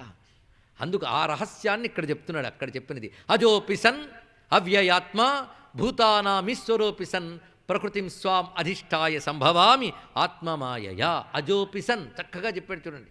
అజుడను అయినా అంటే పుట్టుక లేనివాడినైనా, అవ్యయాత్మ పెరుగుట తరుగుట మొదలైన లక్షణాలు లేవు. అంతే కదా, అవ్యయ శబ్దానికి రెండు అర్థాలు. వ్యయము కానిది అవ్యయమైతే, స్త్రీ పుంసకాది భేదములు లేనిది అది అర్థం అవ్యయం. కనుక అవ్యయము అటువంటి వాడను, పుట్టుట తరుగుట మొదలు లేదు, అయినప్పటికీ నేను అవతరిస్తాను. ఎందువల్ల? భూతానాం ఈశ్వరోపి, సమస్త భూతములు ఈశ్వరుణ్ణి నేను. సంకల్పమాత్రం చేతనే ఏదైనా చేయగలను ఈశ్వరుణ్ణి, కానీ అందుకు అవతరించవలసి వస్తుంది.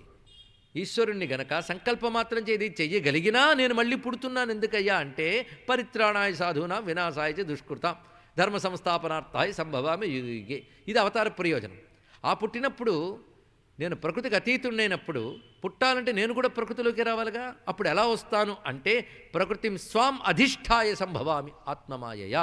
దాన్ని నా స్వాధీనపరచుకుని నాదైన మాయాశక్తి నేను వస్తున్నాను ఇక్కడ అని స్పష్టంగా చెప్పాడు కదా. ఆ మాటను ఇక్కడ స్తుతి రూపంలో అందిస్తున్నాడు.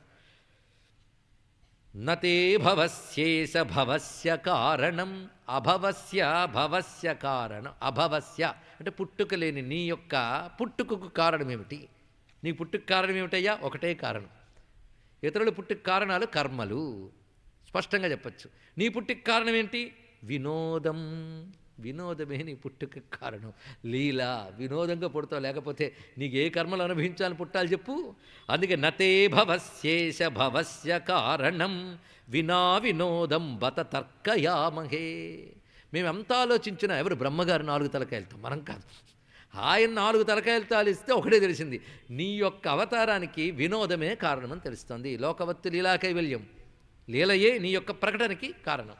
భవో నిరోధ స్థితిరప్య విద్యయా కృతాయ తస్త్వయ్యభయాశ్రయాత్మని.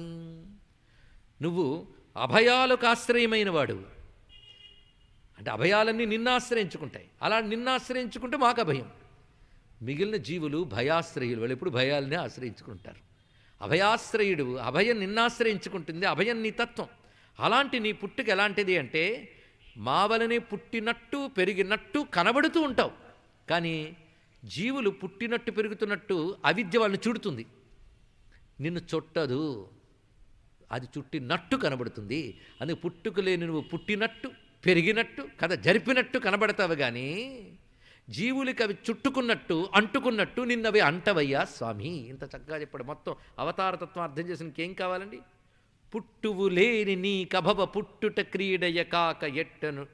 పుట్టుట క్రీడయగాక, పుట్టువు లేని నీకు పుట్టడం క్రీడ కాకేమిటి? ఎట్టనుడున్ భవాది దశలెల్లను జీవుల యంద విద్యతా చుట్టుచునుండుగా అని నిన్ను చుట్టని దింబలే పొంత నుండి చుట్టగలేమి.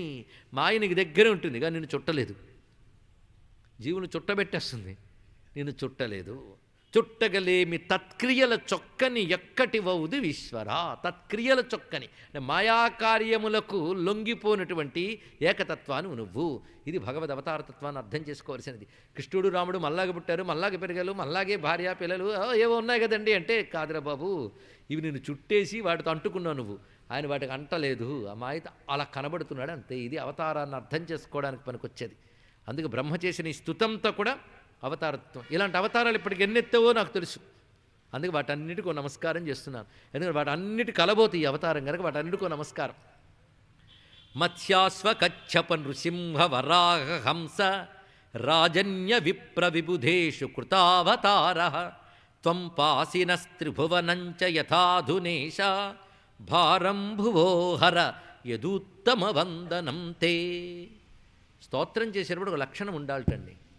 ఇవాళ నన్ను కాపాడు అని అడిగేటప్పుడు ఇదివరకు తనను కాపాడినవి గుర్తు చెయ్యాలి అన్నాడు. దానివల్ల కృతజ్ఞతా దోషం పోతుందయ్యా అన్నాడు. ఇక్కడ కృతజ్ఞత అనేది అవసరము.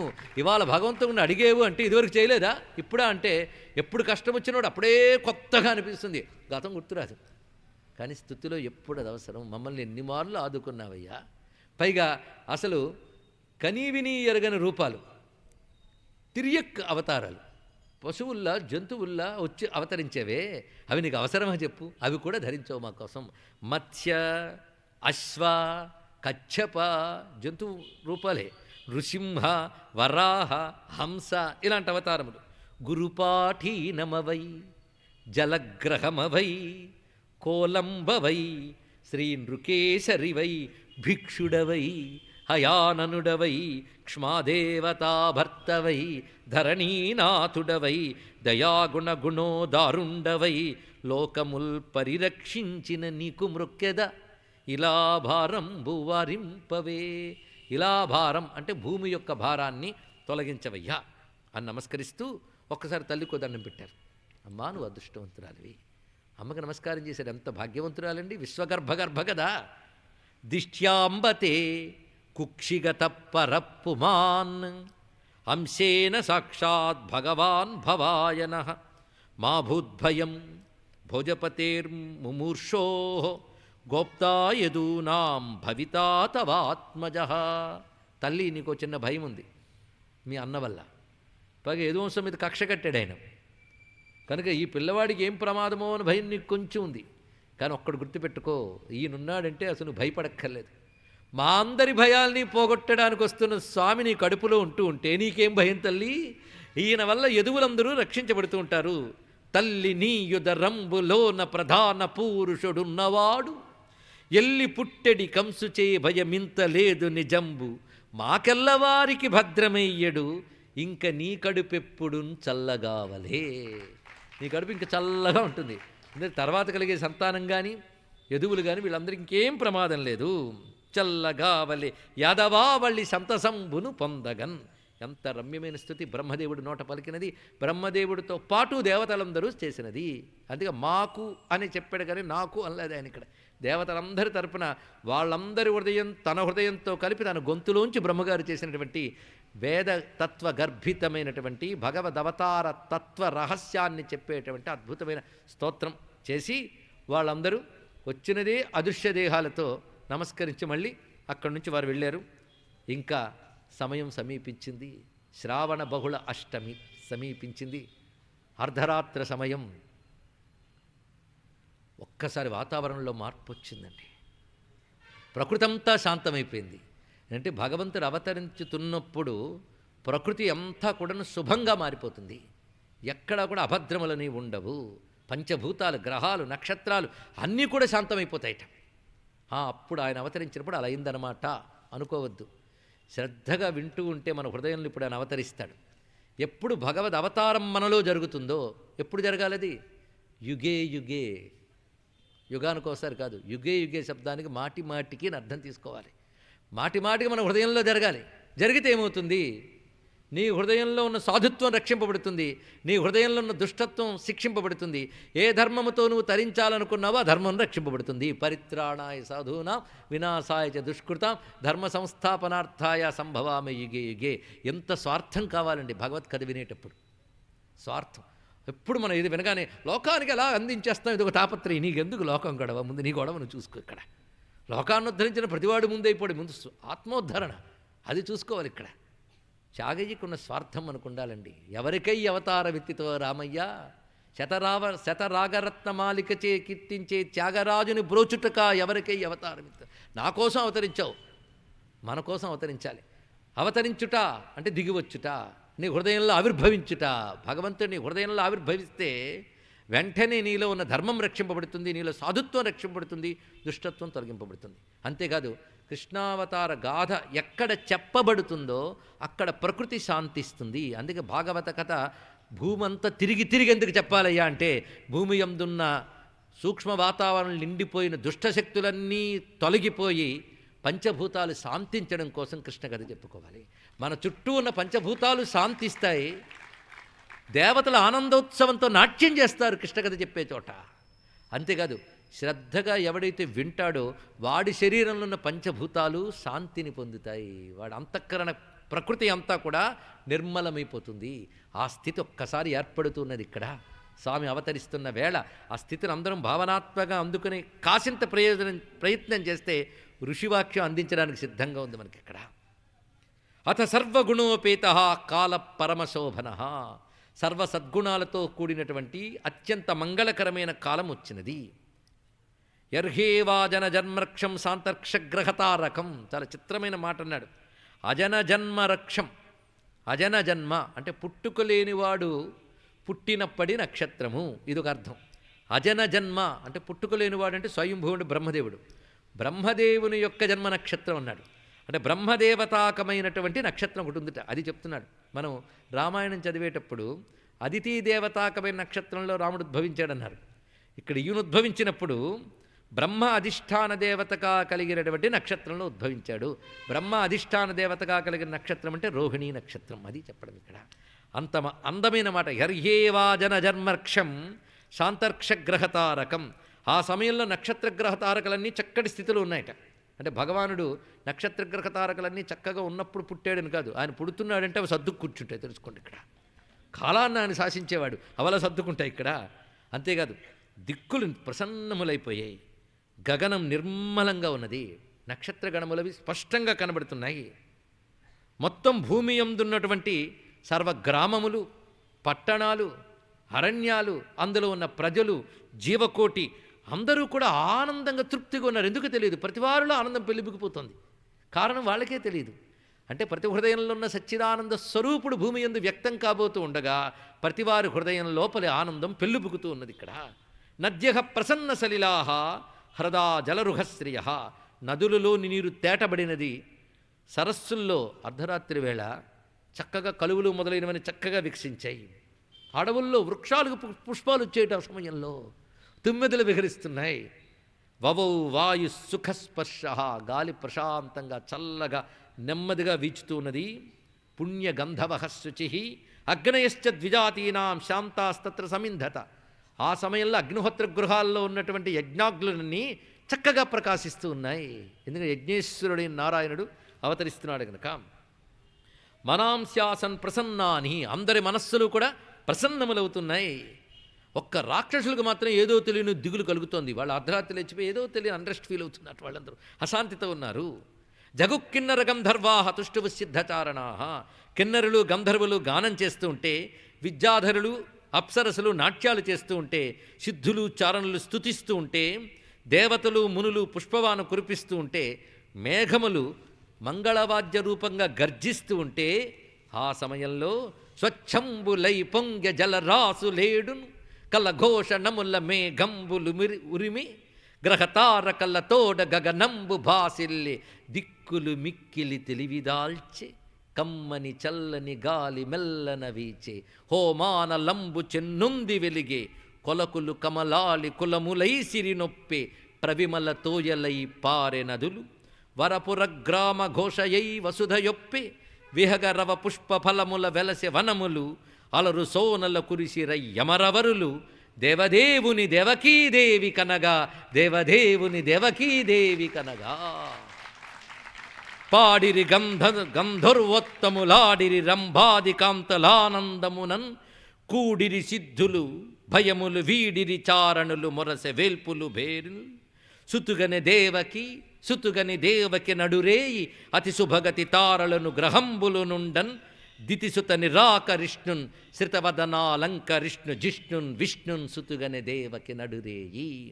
సతులాలా చూడరే శ్రావణ బహుళాష్టమి కథలాయే నడురేయి కలిగే శ్రీకృష్ణుడు. ఎంత ఆనందమండి, వెళ్ళి మురిసిపోతుంది. సువ్వి సువ్వి అని ఆడుకుంటున్నారు అందరూ. సువ్వి సువ్వి సువ్వాలమ్మ నవ్వుచు దేవకి నందనుకనియే. నవ్వుతూ చూసిందయ్యా అన్నాడు ఇక్కడ. ఏ తల్లి పిల్లల్ని నవ్వుతూ కన్నది? ఒక్క దేవకీ దేవత మాత్రమే కన్నది నవ్వుతూ. అది గొప్ప విషయం. ఎందుకంటే అసలు దుఃఖం ఎందుకు వస్తుందో, ప్రసవవేదన అంటే లోపలివాడు బయటకు వచ్చేటప్పుడు పడేటటువంటి ఒకానొక తపన వల్ల తల్లికి ప్రసవవేదన వస్తుంది. కానీ జగత్తుకు ఆనందం కలిగించడానికి వచ్చేవాడు తల్లికి కూడా ప్రసవవేదన ఇవ్వలేదండి. ఆనందమే ఆయన యొక్క స్వరూపము. అందుకు నవ్వుతూ చూసింది. నిజం కన్నది అనే మాటకి చక్కని నిర్వచనం దేవకీదేవి. కన్నది. వసుదేవుడు దేవకి ఏకకాలంలో కన్నారు, కంటికి కనబడ్డాడు స్వామి ఎదురుగా. తమద్భుతం బాలకమంబుజేక్షణం చతుర్భుజం శంఖగదాద్యుధాయుధం శ్రీవత్సలక్ష్మం గళశోభికౌస్తుభం పీతాంబరం సాంద్రపయోద సౌభగం మహార్ఘవైఢూర్య కిరీట కుండలత్విషా పరిష్వక్త సహస్రకుంతలం ఉద్దామ కాంచంగద కంకణాదిభిర్విరోచమానం వసుదేవ ఐక్షత. ఆ కనబడ్డ బాలుడు చతుర్భుజాలతో శంఖచక్ర గదాదుద్దములు ధరించి పాదములు మొదలుకుని శిరస్సు వరకు సర్వాభరణములు ధరించి శ్రీవత్స లాంఛనం, కౌస్తుభరత్నం, వనమాల, వక్షస్థలంలో లక్ష్మితో సహా బాలుడు కనబడ్డాడు అన్నాడు. ఆశ్చర్యం అండి. పూర్తి విష్ణువు కానీ బాలవిష్ణువు, బాలవిష్ణు రూపం. ఎంత చక్కగా చెప్తున్నాడు సుఖయోగేంద్రుడు. తం అద్భుతం బాలకం అంబుజక్షణం. ఇందులోని ఔచిత్యాన్ని పరిశీలిద్దాం. బాలకం అంబుజక్షణం కాదు, తం అద్భుతం బాలకం. బాలుణ్ణి చూశాడు అనే ముందు 2 పదములు వాడాడు. తం అద్భుతం, 2 శబ్దములు. ఒక అద్భుతాన్ని కన్నాడు. ఆ అద్భుతం ఏంటంటే తం, తచ్చబ్దవాచ్యం. అది ఇక్కడ తచ్చబ్దమే పుంలింగంలో సహ, దాని యొక్క ద్వితీయ భక్తి తం కనుక. తం అంటే తచ్చబ్దవాచ్యమైన బ్రహ్మము, అనిర్వచనీయమైన బ్రహ్మము. అది ఎలా ఉంటుంది? ఆశ్చర్యవత్ పశ్యతి కశ్చిదేనం. ఉపనిషత్తు చెప్తోంది బ్రహ్మం అంటేనే అద్భుతం, అద్భుతం అంటేనే బ్రహ్మము.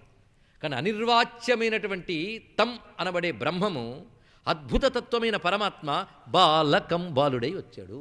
కనుక బ్రహ్మతత్వము అద్భుతము, అది బాలుడై కనబడుతున్నాడు. ఆ బాలుడు ఎలా ఉన్నాడు? పద్మాక్షుడై చతుర్భుజాలతో శంఖచక్ర గదాత్మములు ధరించి నారాయణ లాంఛనములన్నిటితో కనబడ్డాడు. కనుక ఈ పుట్టుకే పుట్టుకండి. కృష్ణస్తు భగవాన్ స్వయం. మాతృగర్భంలో ఉన్నాడే గాని అందులోంచి వచ్చాడా అని సందేహం కలిగేటట్టుగా కనబడ్డాడు. ఎదురుగా కనబడింది ఇక్కడ రూపం. పైగా సంపూర్ణమైన విష్ణుస్వరూపమే. అది పీతాంబరము ధరించి భాషిస్తున్నది. శ్రీవత్స లక్ష్మం గళశోభి కౌస్తుభం పీతాంబరం సాంద్రపయోద సౌభగం. నిండైన మబ్బులా ఉన్నాడు ఆయన. చాలా ఈ మబ్బు గురించి తర్వాత చూద్దాం. మొత్తానికి నిండైన మబ్బులాగా మేఘశ్యామం పీత కౌశేయవాసం అటువంటి రమ్యమైన రూపంతో ప్రకాశిస్తూ ఉన్నాడు. సవిస్మయోత్ఫుల్ల విలోచనో హరిం. అటువంటి హరి ఎదురుగా సాక్షాత్కరించాడు. శ్రీకృష్ణుని యొక్క అద్భుతమైన ఆవిర్భావం జరుగుతూ ఉన్నది. జలధరదేహు ఆజాను చతుర్బాహు సరసీరుహక్షు విశాల వక్షు చారుగదా శంఖ చక్ర పద్మ విలాసు కంఠ కౌస్తుభమణి కాంతిభాసు కమనీయ కటిసూత్ర కంకణ కేయూరు శ్రీవత్సలాంఛనాంచిత విహారు ఉరుకుండల ప్రభాయుత కుంతలలాటు వైఢూర్యమణిగణ వర కిరీటు బాలు పూర్ణేందురుచి జాలు భక్తలోక పాలు సుగుణాల వాలు కృపా విశాలు చూచి తిలకించి పులకించి చొజ్జమంది ఉబ్బి చలరేగి వసుదేవుడుత్సహించే, ఉబ్బి చలరేగి వసుదేవుడుత్సహించే. పుట్టే ఎప్పుడే చతుర్భుజాలు శంఖుచక్రాలు ఎట్టు ధరించనే ఈ కృష్ణుడు, అట్టే కిరీటము ఆభరణాలు ధరించి ఎట్ట ఎదుటనున్నాడు శ్రీకృష్ణుడు. అరయ శ్రావణ బహుళాష్టమి చంద్రోదయాన సిరులతో నుదయించే శ్రీకృష్ణుడిదివో. కృష్ణపక్ష అష్టమి నాడు అర్ధరాత్రి పూర్ణచంద్రోదయం జరిగినదయ్యా అన్నాడు ఇక్కడ. నిశామయే నీల నిశాకరం కదా అంటాడు నారాయణ భట్టాత్రి. సాధారణంగా నీలి వస్తువు నుంచి తెల్లని వెన్నెలు రాదుట, కానీ నీలిచంద్రుడైన కృష్ణుడి నుంచి తెల్లని చల్లని ప్రసన్నమైన కాంతులు వస్తున్నాయి. ఇది కృష్ణావతార ఆవిర్భావ ఘట్టం. ధన్యమైపోయాం మనం. శ్రీకృష్ణ గోవింద హరే మురారే హే నాథ నారాయణ వాసుదేవా. శ్రీకృష్ణ గోవింద హరే మురారే హే నాథ నారాయణ వాసుదేవా. శ్రీకృష్ణ గోవింద హరే మురారే హే నాథ నారాయణ వాసుదేవా. శ్రీకృష్ణ పరమాత్మకి, శ్రీకృష్ణ పరమాత్మకి, శ్రీకృష్ణ పరమాత్మకి. జై శ్రీకృష్ణ, జై శ్రీకృష్ణ, జై శ్రీకృష్ణ. కృష్ణావతారోత్సవ సంభ్రమోస్పృశత్ ముదా ద్విజేభ్యో యుతమాప్లుతో గవాం.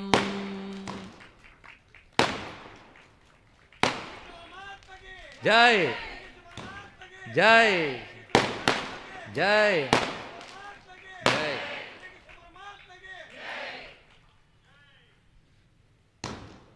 విదితోసి భవాన్ సాక్షాత్ పురుష ప్రకృతే పరః కేవల అనుభవానంద స్వరూప సర్వబుద్ధి దృక్ అంటున్నాడు వసుదేవుడు. నువ్వెవరో నాకు తెలుసయ్యా. మొట్టమొదటే తెలుసు అన్న మాటతో మొదలుపెట్టాడు. విదితోసి భవాన్ సాక్షాత్ పురుష, నువ్వు నేరుగా వచ్చిన పరమపురుషుడువు. కృష్ణస్తు భగవాన్ స్వయం, నేరుగా వచ్చిన పరమపురుషుడువు. ఎలాంటి పరమపురుషుడు అంటే ప్రకృతే పరః, ప్రకృతికి అతీతుడువు నువ్వు. నీ అసలు స్వరూపం కేవల అనుభవ ఆనంద స్వరూప, కేవల ఆనందానుభవ స్వరూపుడువు నువ్వు. సర్వబుద్ధి దృక్, సర్వబుద్ధులకు సాక్షి అయినటువంటి వాడు. అటువంటి నువ్వు మా ముందు గోచరించడం అనేది ఎన్ని జన్మల పుణ్య విశేషమో స్వామి. దానికంటే నీ అనుగ్రహ విశేషమని నమస్కరించడమే కావలసినది అని నమస్కరించాడు. ఆ దేవకీదేవి చూస్తూ ఆనంద పరవశురాలై స్తుతిస్తున్నది. రూపం యత్తత్ ప్రాహురవ్యక్తమాద్యం బ్రహ్మజ్యోతిర్నిర్గుణం నిర్వికారం సత్తామాత్రం నిర్విశేషం నిరీహం సత్వం సాక్షాత్ విష్ణు అధ్యాత్మదీప. సాక్షాత్ విష్ణు అధ్యాత్మదీప. స్వామి, నువ్వు అధ్యాత్మదీపమైన సాక్షాత్ విష్ణువవు. సాక్షాత్ విష్ణువు అంటే కంటి ముందు కనబడే విష్ణువు. కానీ కృష్ణుడంటే సాక్షాత్ విష్ణువు. కృష్ణస్తు భగవాన్ స్వయం, ఉన్నవాడు ఉన్నట్టు దిగొచ్చేస్తేనే కృష్ణావతారం అంటే. దాచిపెట్టుకునో కప్పిపెట్టుకునో వచ్చినవాడు కాదు, అంతా ప్రకటిస్తూ వచ్చినటువంటి నారాయణుడు. పైగా నువ్వు అధ్యాత్మదీప, చాలా అత్యద్భుతమైన అధ్యాత్మదీపం అంటే నీ శరీరాన్ని, నీ బుద్ధిని, నీ ప్రాణాలని అన్నిటినీ ఏది ప్రకాశింపజేస్తుందో ఆ జ్యోతి అధ్యాత్మదీపం. అంటే ప్రతి వారి యొక్క ప్రాణేంద్రియ బుద్ధి దేహాలను కూడా ప్రకాశింపజేస్తూ వారి హృదయంలో దీపించేటువంటి ఆత్మస్వరూపమే అధ్యాత్మదీపం. అంత గొప్ప మాట ఇక్కడ. అటువంటి అధ్యాత్మదీపాన్ని నువ్వు సాక్షాత్ విష్ణువు. సత్తామాత్రం, నీ అసలు స్వరూపం సత్తామాత్రం అంటే కేవలం ఉనికి మాత్రమే నీ స్వరూపం, మరొకటి ఏమీ లేదు. ఉనికిపైన మాయ యొక్క ఆరోపణలు మనం చూస్తాం. ఏ మాయారోపణ లేని కేవల సత్తామాత్రం. సత్తామాత్ర శరీరం ప్రణమత గోవిందం పరమానందం అన్నారు శంకరులు. ఇదే మాట తీసుకుని ఇక్కడ నిర్విశేషం, ఇది అని నిర్దేశింపబడే పరిమితి గల రూపం లేదు నీకు. అటువంటి వాడవు నువ్వు. బ్రహ్మజ్యోతి, అన్నిటికంటే గొప్పదై అంతటా వ్యాపించినటువంటి కేవల జ్యోతిస్వరూపుడువు, నిర్గుణుడువు, నిర్వికారుడువు. అలాంటి నువ్వు ఆవిర్భవించావు. కాలం నీ యొక్క మహిమ, ఆ కాలానుగుణంగా ఎప్పుడు ఎలా ప్రకటింపబడాలో అలా ప్రకటింపబడుతూ ఉంటావు స్వామి అంటూ నీకు నమస్కారం చేస్తున్నాను. ఉపసంహర విశ్వాత్మన్ అదో రూపం అలౌకికం. ఈ రూపాన్ని ఉపసంహరించుకో. ఇది అలౌకికమైన రూపం. దీన్ని చూస్తూ ఉంటే మా అబ్బాయి అనిపించట్లేదు. రెండు చేతులు ఎత్తిదిగో నిర్గుణం నిర్వికారం నిరీహం విష్ణు ఇలా అంటున్నాం.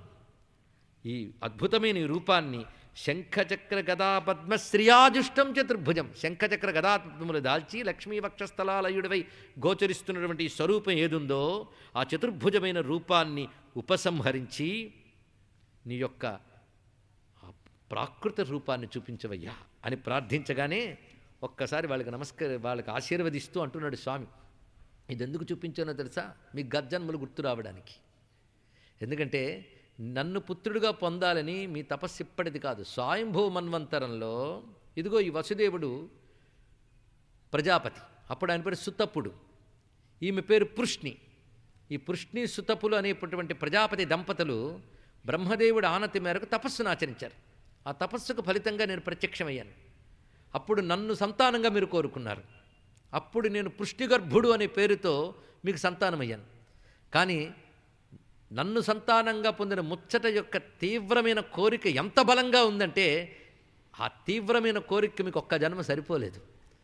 తర్వాత రెండవ జన్మలో మీరు అదితి కశ్యపులయ్యారు. అప్పుడు నేను వామనున్నయ్యాను. ఇప్పుడు ఎన్ని మన్వంతరాల్లో కథలు అవన్నీ. మీరే ఇప్పుడు దేవకీ వసుదేవులయ్యారు, నేను మీకు తనయున్నయ్యాను. చక్కగా చెప్తున్నాడు ఇక్కడ. ఇక్కడ ఒక్క రహస్యం పట్టుకుందాం కృష్ణావతారంలో. అప్పుడు మీరు సుతపుడు పృష్ణి, తర్వాత అత్తి కశ్యపులు. మొదట పుష్ణి గర్భుణ్ణి నేను, తర్వాత వామనుణ్ణి నేను. ఇప్పుడు మీరు దేవకీ వసుదేవులు, నేను కృష్ణుణ్ణి. తర్వాత ఇది ప్రశ్న వేసుకోవాలి.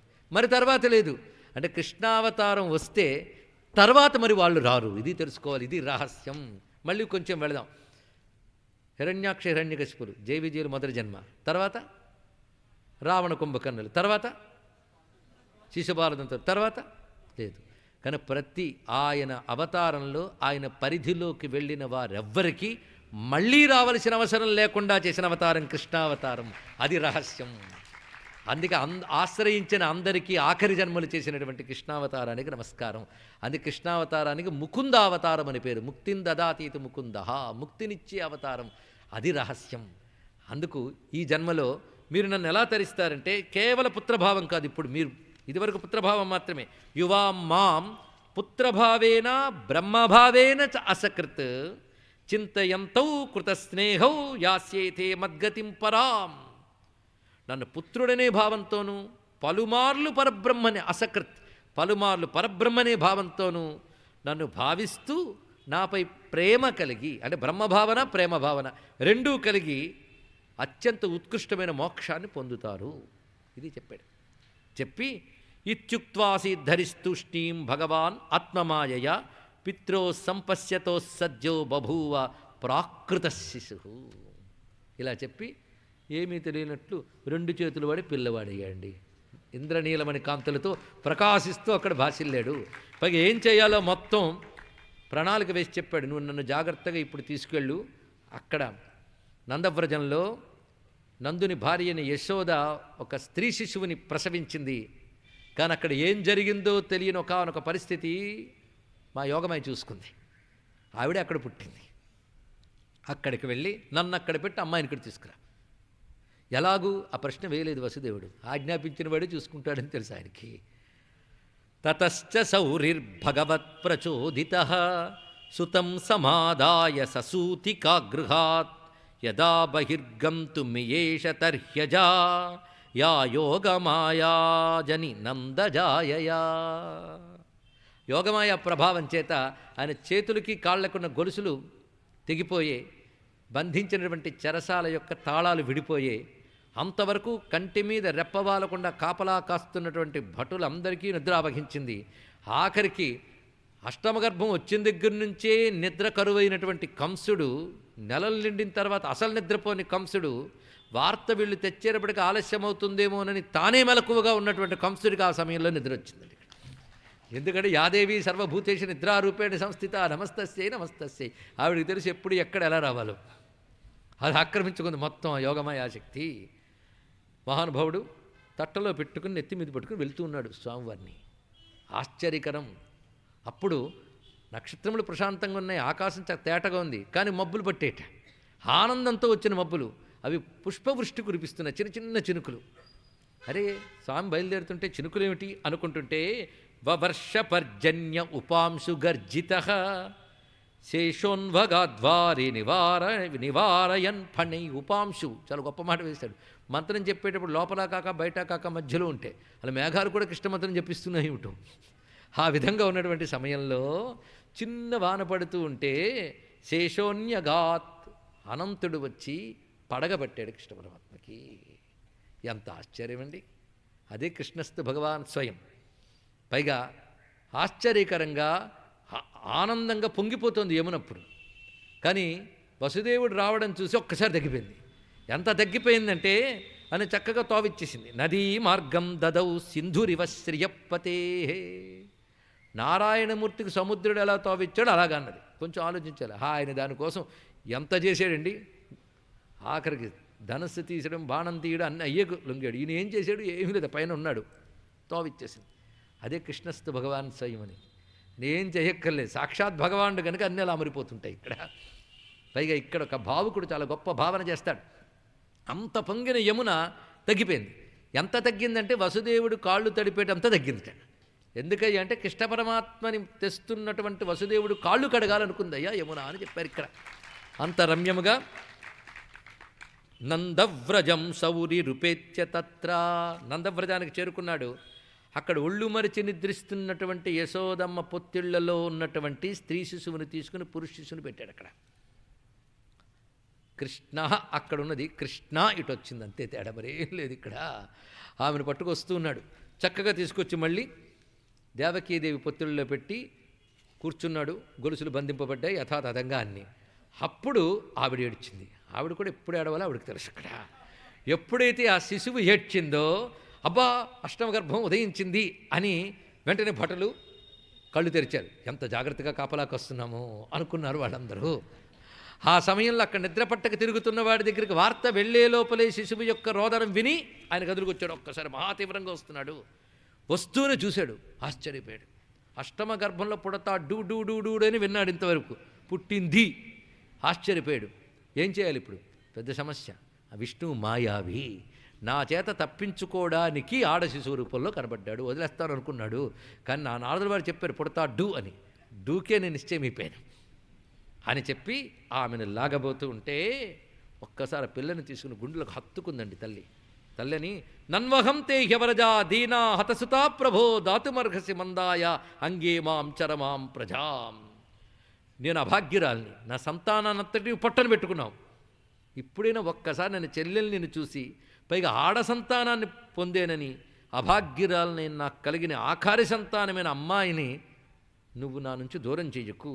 అన్న శమింపు మన్నా తగదల్లుడు కాడిది మేనకోడలవు మన్నన సేయుమన్నా విను మానిని చంపుట రాచపాడి కాదన్నా సుకీర్తివై మనగదన్న మహాత్ములు పోవు త్రోవ పోవన్నా భవత్ సహోదరి కదన్న నిన్ను శరణంబు వేడెదన్. ఎన్ని మార్లు శరణాగతోస్మి అన్నారండి అక్కడ వసుదేవుడు. ఇప్పుడు కానీ దుర్మార్గుడు తాం గృహీత్వా చరణయోర్ జాతమాత్రాం స్వసుశ్రుతాం అపోథయచ్చిలాపృష్ఠే స్వార్థోన్మూలిత సౌహృద. తన స్వార్థము చేత హృదయ సౌకుమార్యాన్ని స్నేహభావాన్ని నశింపజేసుకున్న దుర్మార్గుడు ఆ పసిగుడ్డైనటువంటి స్త్రీ శిశువు యొక్క 2 పాదాలు పట్టుకుని అక్కడున్న కఠినమైన శిలమ ఎత్తి విసిరాడు. కానీ కింద పడకుండా పైకి ఎగిరింది ఆ శిశువు. పైకి ఎగిరగానే ఒక్కసారి మహాజ్యోతిపుంజం అక్కడ సాక్షాత్కరిస్తున్నది.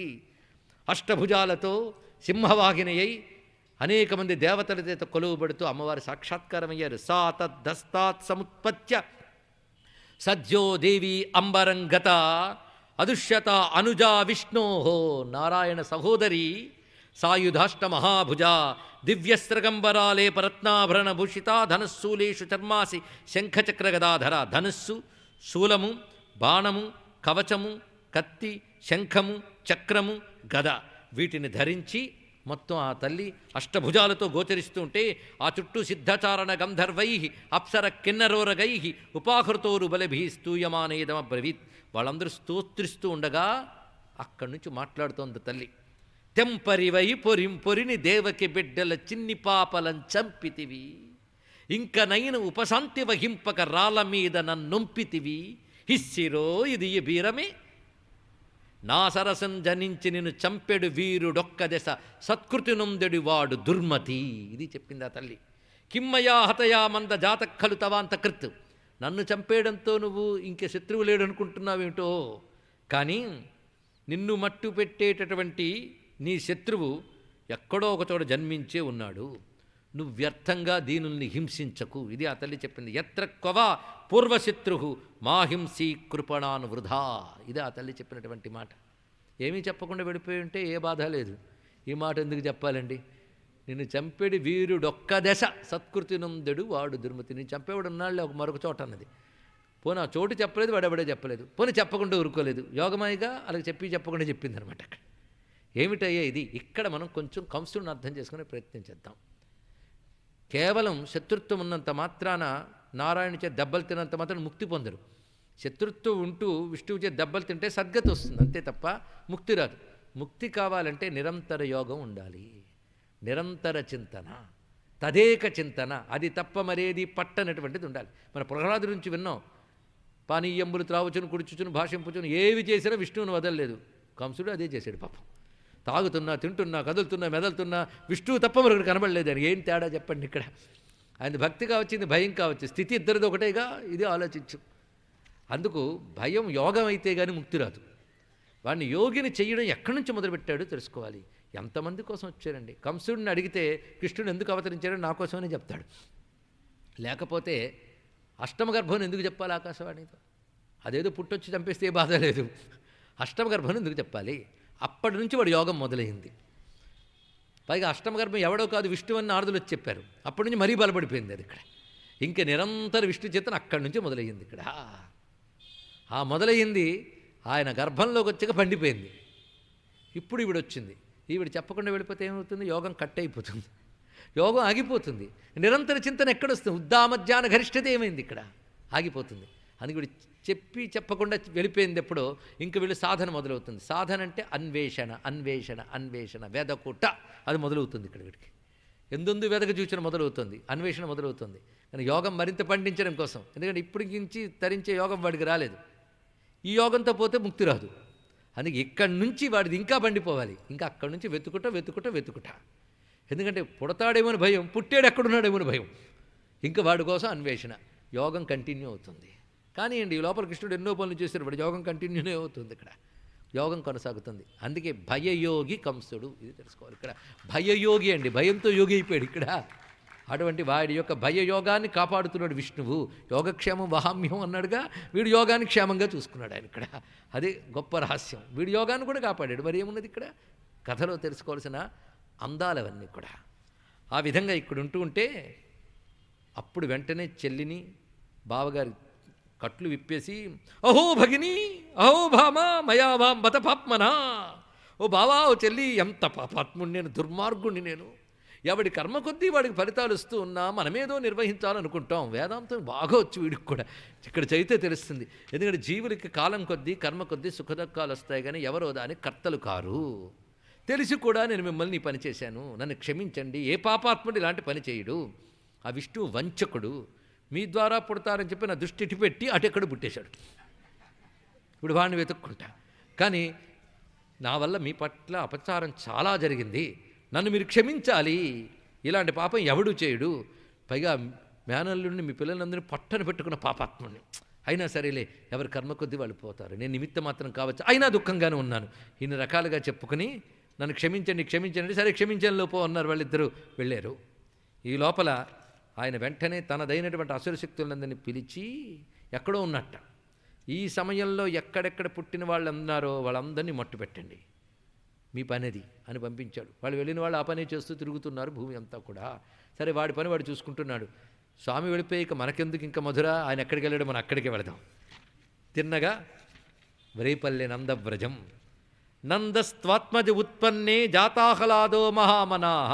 ఆ తల్లి యోగమా ఎంత పని చేసిందండి. పుట్టింది ఆడపిల్ల మగపిల్లాడు కూడా తెలియనంత మాయికమ్మించింది ఆ తల్లి. ఇక్కడ తీరా చూసేటప్పటికల్లా పిల్లాడు పుట్టాడు. ఓ, ఇంకో ఉత్సాహం చూడాలి. పుట్టింది నందునింట్లో ఉత్సవం రేపల్లంతా, మొత్తం అందరికీ ఆనందమే. నందునింట్లో పుట్టాడు కానీ ప్రతి ఇంటివాడు అయినా మొత్తం నందవ్రజం అంతా కూడాను ఆనందభరితమైపోయింది. వెంటనే విప్రుల్ని పిలిపించాడు. అప్పుడు చేయవలసినటువంటి, పుట్టినప్పుడు చేయవలసిన సంస్కారములన్నీ చేయించాడు. వాచయిత్వా స్వస్త్యయనం జాతకర్మాత్మజస్య వై కారయామాస విధివత్ పితృదేవార్చనం తథా.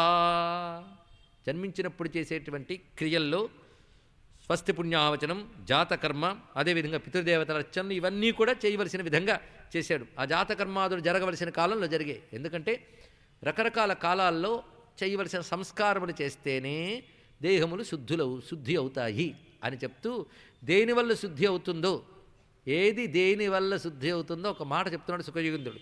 కాలేన స్నాన శౌచాభ్యాం సంస్కారై తపస ఇజ్జయా శుద్ధ్యంతి దానై సంతుష్ట్యా ద్రవ్యాన్యాత్మాత్మ విద్యయ. ఒక జీవుడు ఎలా శుద్ధవుతున్నాడో చెప్పారండి. ఇవన్నీ తెలుసుకోవాలి. కాలేన స్నాన శౌచాభ్యాం, సకాలంలో చేసే స్నానము, శుచిరూపమైన క్రియలు, వాటి వల్ల సంస్కారముల చేత, గర్భాధానము, జాతకర్మ, నామకరణ ఇత్యాది సంస్కారములు, అలాగే చిట్ట చివరి వరకు ఉన్నటువంటి సంస్కారముల చేత, తపస్సు చేత, యజ్ఞయాగాల చేత, దానముల చేత, సంతృప్తి చేత ఆత్మవిద్య చేత జీవుడు శుద్ధి అవుతాడు. ఎన్ని చెప్పాడు చూసారు. ఇది ఈ శ్లోకం భారతీయ సంస్కృతి అనగా హిందూ మతం అంటే ఏమిటో చెప్తుంది ఇక్కడ. హిందూ మతం అంటే సంస్కరించే సాధన. ఇది బాగా తెలుసుకోండి. జీవుణ్ణి సంస్కరించే సాధన పేరే హిందూ మతం. ఇది తప్ప జీవుణ్ణి శుద్ధి చేయడానికి మరొక మార్గము లేదు లేదు లేదు తెలుసుకోండి. పుట్టగానే జాతకర్మ, ఆ తర్వాత 21 రోజు కల్లా చేయవలసిన పుణ్యాహవచనం ఇత్యాది కర్మలు ఇవన్నీ జరుగుతాయి. ఆ తర్వాత నామకరణోత్సవం, ఆ తర్వాత చేయవలసినది తత్వర్ణీకులకి తదనుగుణంగా వివాహాది సంస్కారములు ఇత్యాదులన్నీ చెప్పబడుతుంది. చూడాకర్మ ఇత్యాదులన్నీ కూడా చెప్పబడుతుంది. ఇవన్నీ సంస్కరిస్తాయి దేహాన్ని. ఆ తర్వాత వాడు కూడా బుద్ధి పెరిగిన దగ్గర నుంచి సకాలంలో చేసే స్నానము, తీర్థస్నానము ఇత్యాదులు, అలాగే వాడు చేసే తపస్సు, వాడు చేసే యజ్ఞయాగాలు, వీటి వల్ల, అలాగే దానము చేత అన్నారు ఇక్కడ. దానము చేత, తృప్తి చేత. ఇందులో మొదటివన్నీ దేహానికి, తర్వాతది తృప్తి అనేది మనస్సుకి. ఆత్మవిద్యయ, చివరికి ఆత్మవిద్య జీవుడికి. ఇది చెప్పాడు ఇక్కడ. ఇది శుద్ధి చేసే ప్రక్రియ. అందుకే స్నానం చేత దేహం, ఉతకడం చేత వస్త్రాలు, తపస్సు చేత ఇంద్రియాలు, దానాల చేత ధనము, సంతోషం చేత మనస్సు, ఆత్మవిద్యత జీవుడు పరిశుద్ధుడవుతాడనే శాస్త్రవచనాన్ని మనం ఇక్కడ తెలుసుకోవాలి. ఇక్కడ మొత్తానికి పుట్టినప్పుడు చేసినటువంటి కర్మలు చేసి ఆ తర్వాత ఉత్సవం జరుగుతుంది. మొత్తం వ్రేపల్లె కూడా అలంకరింపబడింది. ఎలా ఉంటుందా వ్రేపల్లె కృష్ణుడు అవతరించినప్పుడు? ఇలా ఉంటుందండి. మొత్తం అంతా వైభవమే. చూసారా? ఆయన చెరసాల్లో పుట్టినప్పుడు దేవకి వసుదేవులకి నయనోత్సవం, ఇప్పుడు అందరికీ మహోత్సవం. రేపల్లెలోనే అసలైనటువంటి కృష్ణ జన్మోత్సవం జరుగుతున్నది. వ్రజస్సమృష్ట సంసిక్త ద్వారాజర గృహాంతర చిత్రధ్వజ పతాకాశ్రక్చైల పల్లవతోరణై. ఆ శుద్ధి ప్రక్రియ పూర్తయివగానే మొత్తం రేపల్లంతా ఎలా ఉన్నది అంటే, ప్రతి జనుల ఇళ్ళు, ద్వారాలు, వాకిళ్ళు ఇవన్నీ మధ్య భాగాలు అవన్నీ అలికారు, పన్నీరు జల్లారు. ఇళ్లల్లో రంగురైనటువంటి పతాకాలు ఎగురవేశారు, పూలమాలికలు, తర్వాత చిగుళ్ళు, ఇవన్నీ తోరణాలు కట్టారు. అంతేకాదు ఆవులకి తైలంలో పసుపు కలిపి రాశారు మొత్తం. గావో వృషావత్సతరా హరిద్రా తైల ఋషితా. ఆవులు, ఎడ్లు, దూడలు వీటన్నిటికి కూడా తైలంలో పసుపు కలిపి రాసి వాటన్నిటికీ అలంకారం చేసి వస్త్రములు కప్పి రకరకాలైనటువంటి మాలలు వేశారు ఇక్కడ. పైగా అందరూ ఇలా అలంకారం చేసి నందురింటికి బయలుదేరారండి. మగవాళ్ళవరా ఆడవాళ్ళవలా? మగవాళ్ళు ఎలా వెళ్తున్నారంటే, మహార్హ వస్త్రాభరణ కంచుకోష్ణీష భూషితా గోపా సమాయు రాజన్ నానోపాయన పాణయ. కంచు కములు తల చుట్లును కాంచన భూషాంబరములు కడుమెరయగా ఏ తెంచరి గోపకులందరూ మంచి పదార్థములు గొనుచు మాధవు చూడన్. వాళ్ళందరూ రకరకాల కానుకలు తీసుకుని కృష్ణుని చూద్దామని వస్తున్నారు. ఈ లోపల స్త్రీలు చక్కగా అలంకరించుకుని కుండలములు మొదలైనవి ధరించి ఆభరణములతో చక్కని వస్త్రములతో ఒకరినొకరు చెప్పుకుంటూ మురిసిపోయి వస్తున్నారు. ఏమనంటే, ఏమినోము ఫలము ఇంత ప్రొద్దొక వార్త వింటిమి అబలులార వీనులలరా మన యశోద చిన్ని మగవానికనినట చూచివత్తమమ్మ సుదతులారా. తెలుగు భాషలో అత్యద్భుతమైన పదం చిన్ని మగవాడు. దాని అందం వ్యాఖ్యానానికి అందదు. ఆ అందం అందే, పదం చాలు. మన యశోద చిన్ని మగవానికనినట చూచివత్తమమ్మ సుదతులార ఏమి నోము ఫలము. ఆ నోము యశోదమ్మది కాదు, మనందరిది. వార్త వినడం మన నోము ఫలం. ఏమి నోము ఫలము ఇంత ప్రొద్దొక వార్త వింటిమి అబలలార. పైగా గోపాహ పరస్పర మృష్టా, వాళ్ళందరూ కూడాను పాలు వెన్న తీసుకుని వసంతం జల్లుకున్నాడు ఒకరి మీద కూడా జల్లుకుంటున్నట్టండి. ఇక్కడ ఆనందంతో మురిసిపోతూ అసించంతో విలింపంతో నవనీత చిక్షుపు, ఆ వెన్నని ఒకరికొకరు రాసుకుంటూ రంగులు జల్లుకుంటూ ఆనందపరవశులై నందో మహామనాస్తేభ్యో వాసాలంకార గోధనం.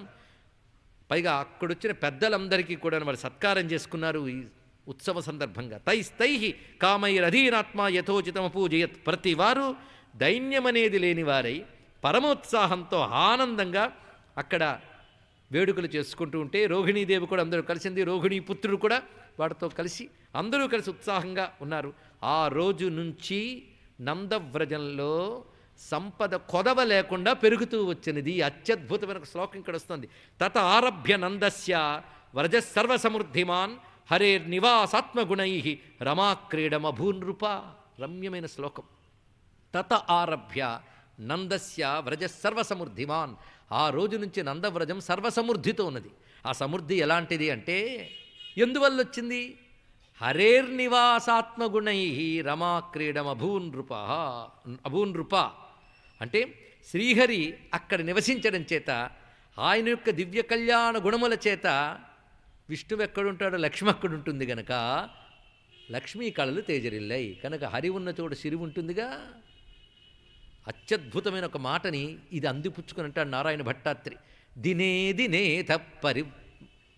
దినేద ప్రతివృద్ధ లక్ష్మీ అక్షీణ మాంగళ్యశతో వ్రజోయం భవన్నివాసాత్ అయి వాసుదేవా ప్రమోద సాంద్రో పరితో విరేజే. రమ్యమైన శ్లోకం అండి ఇక్కడ.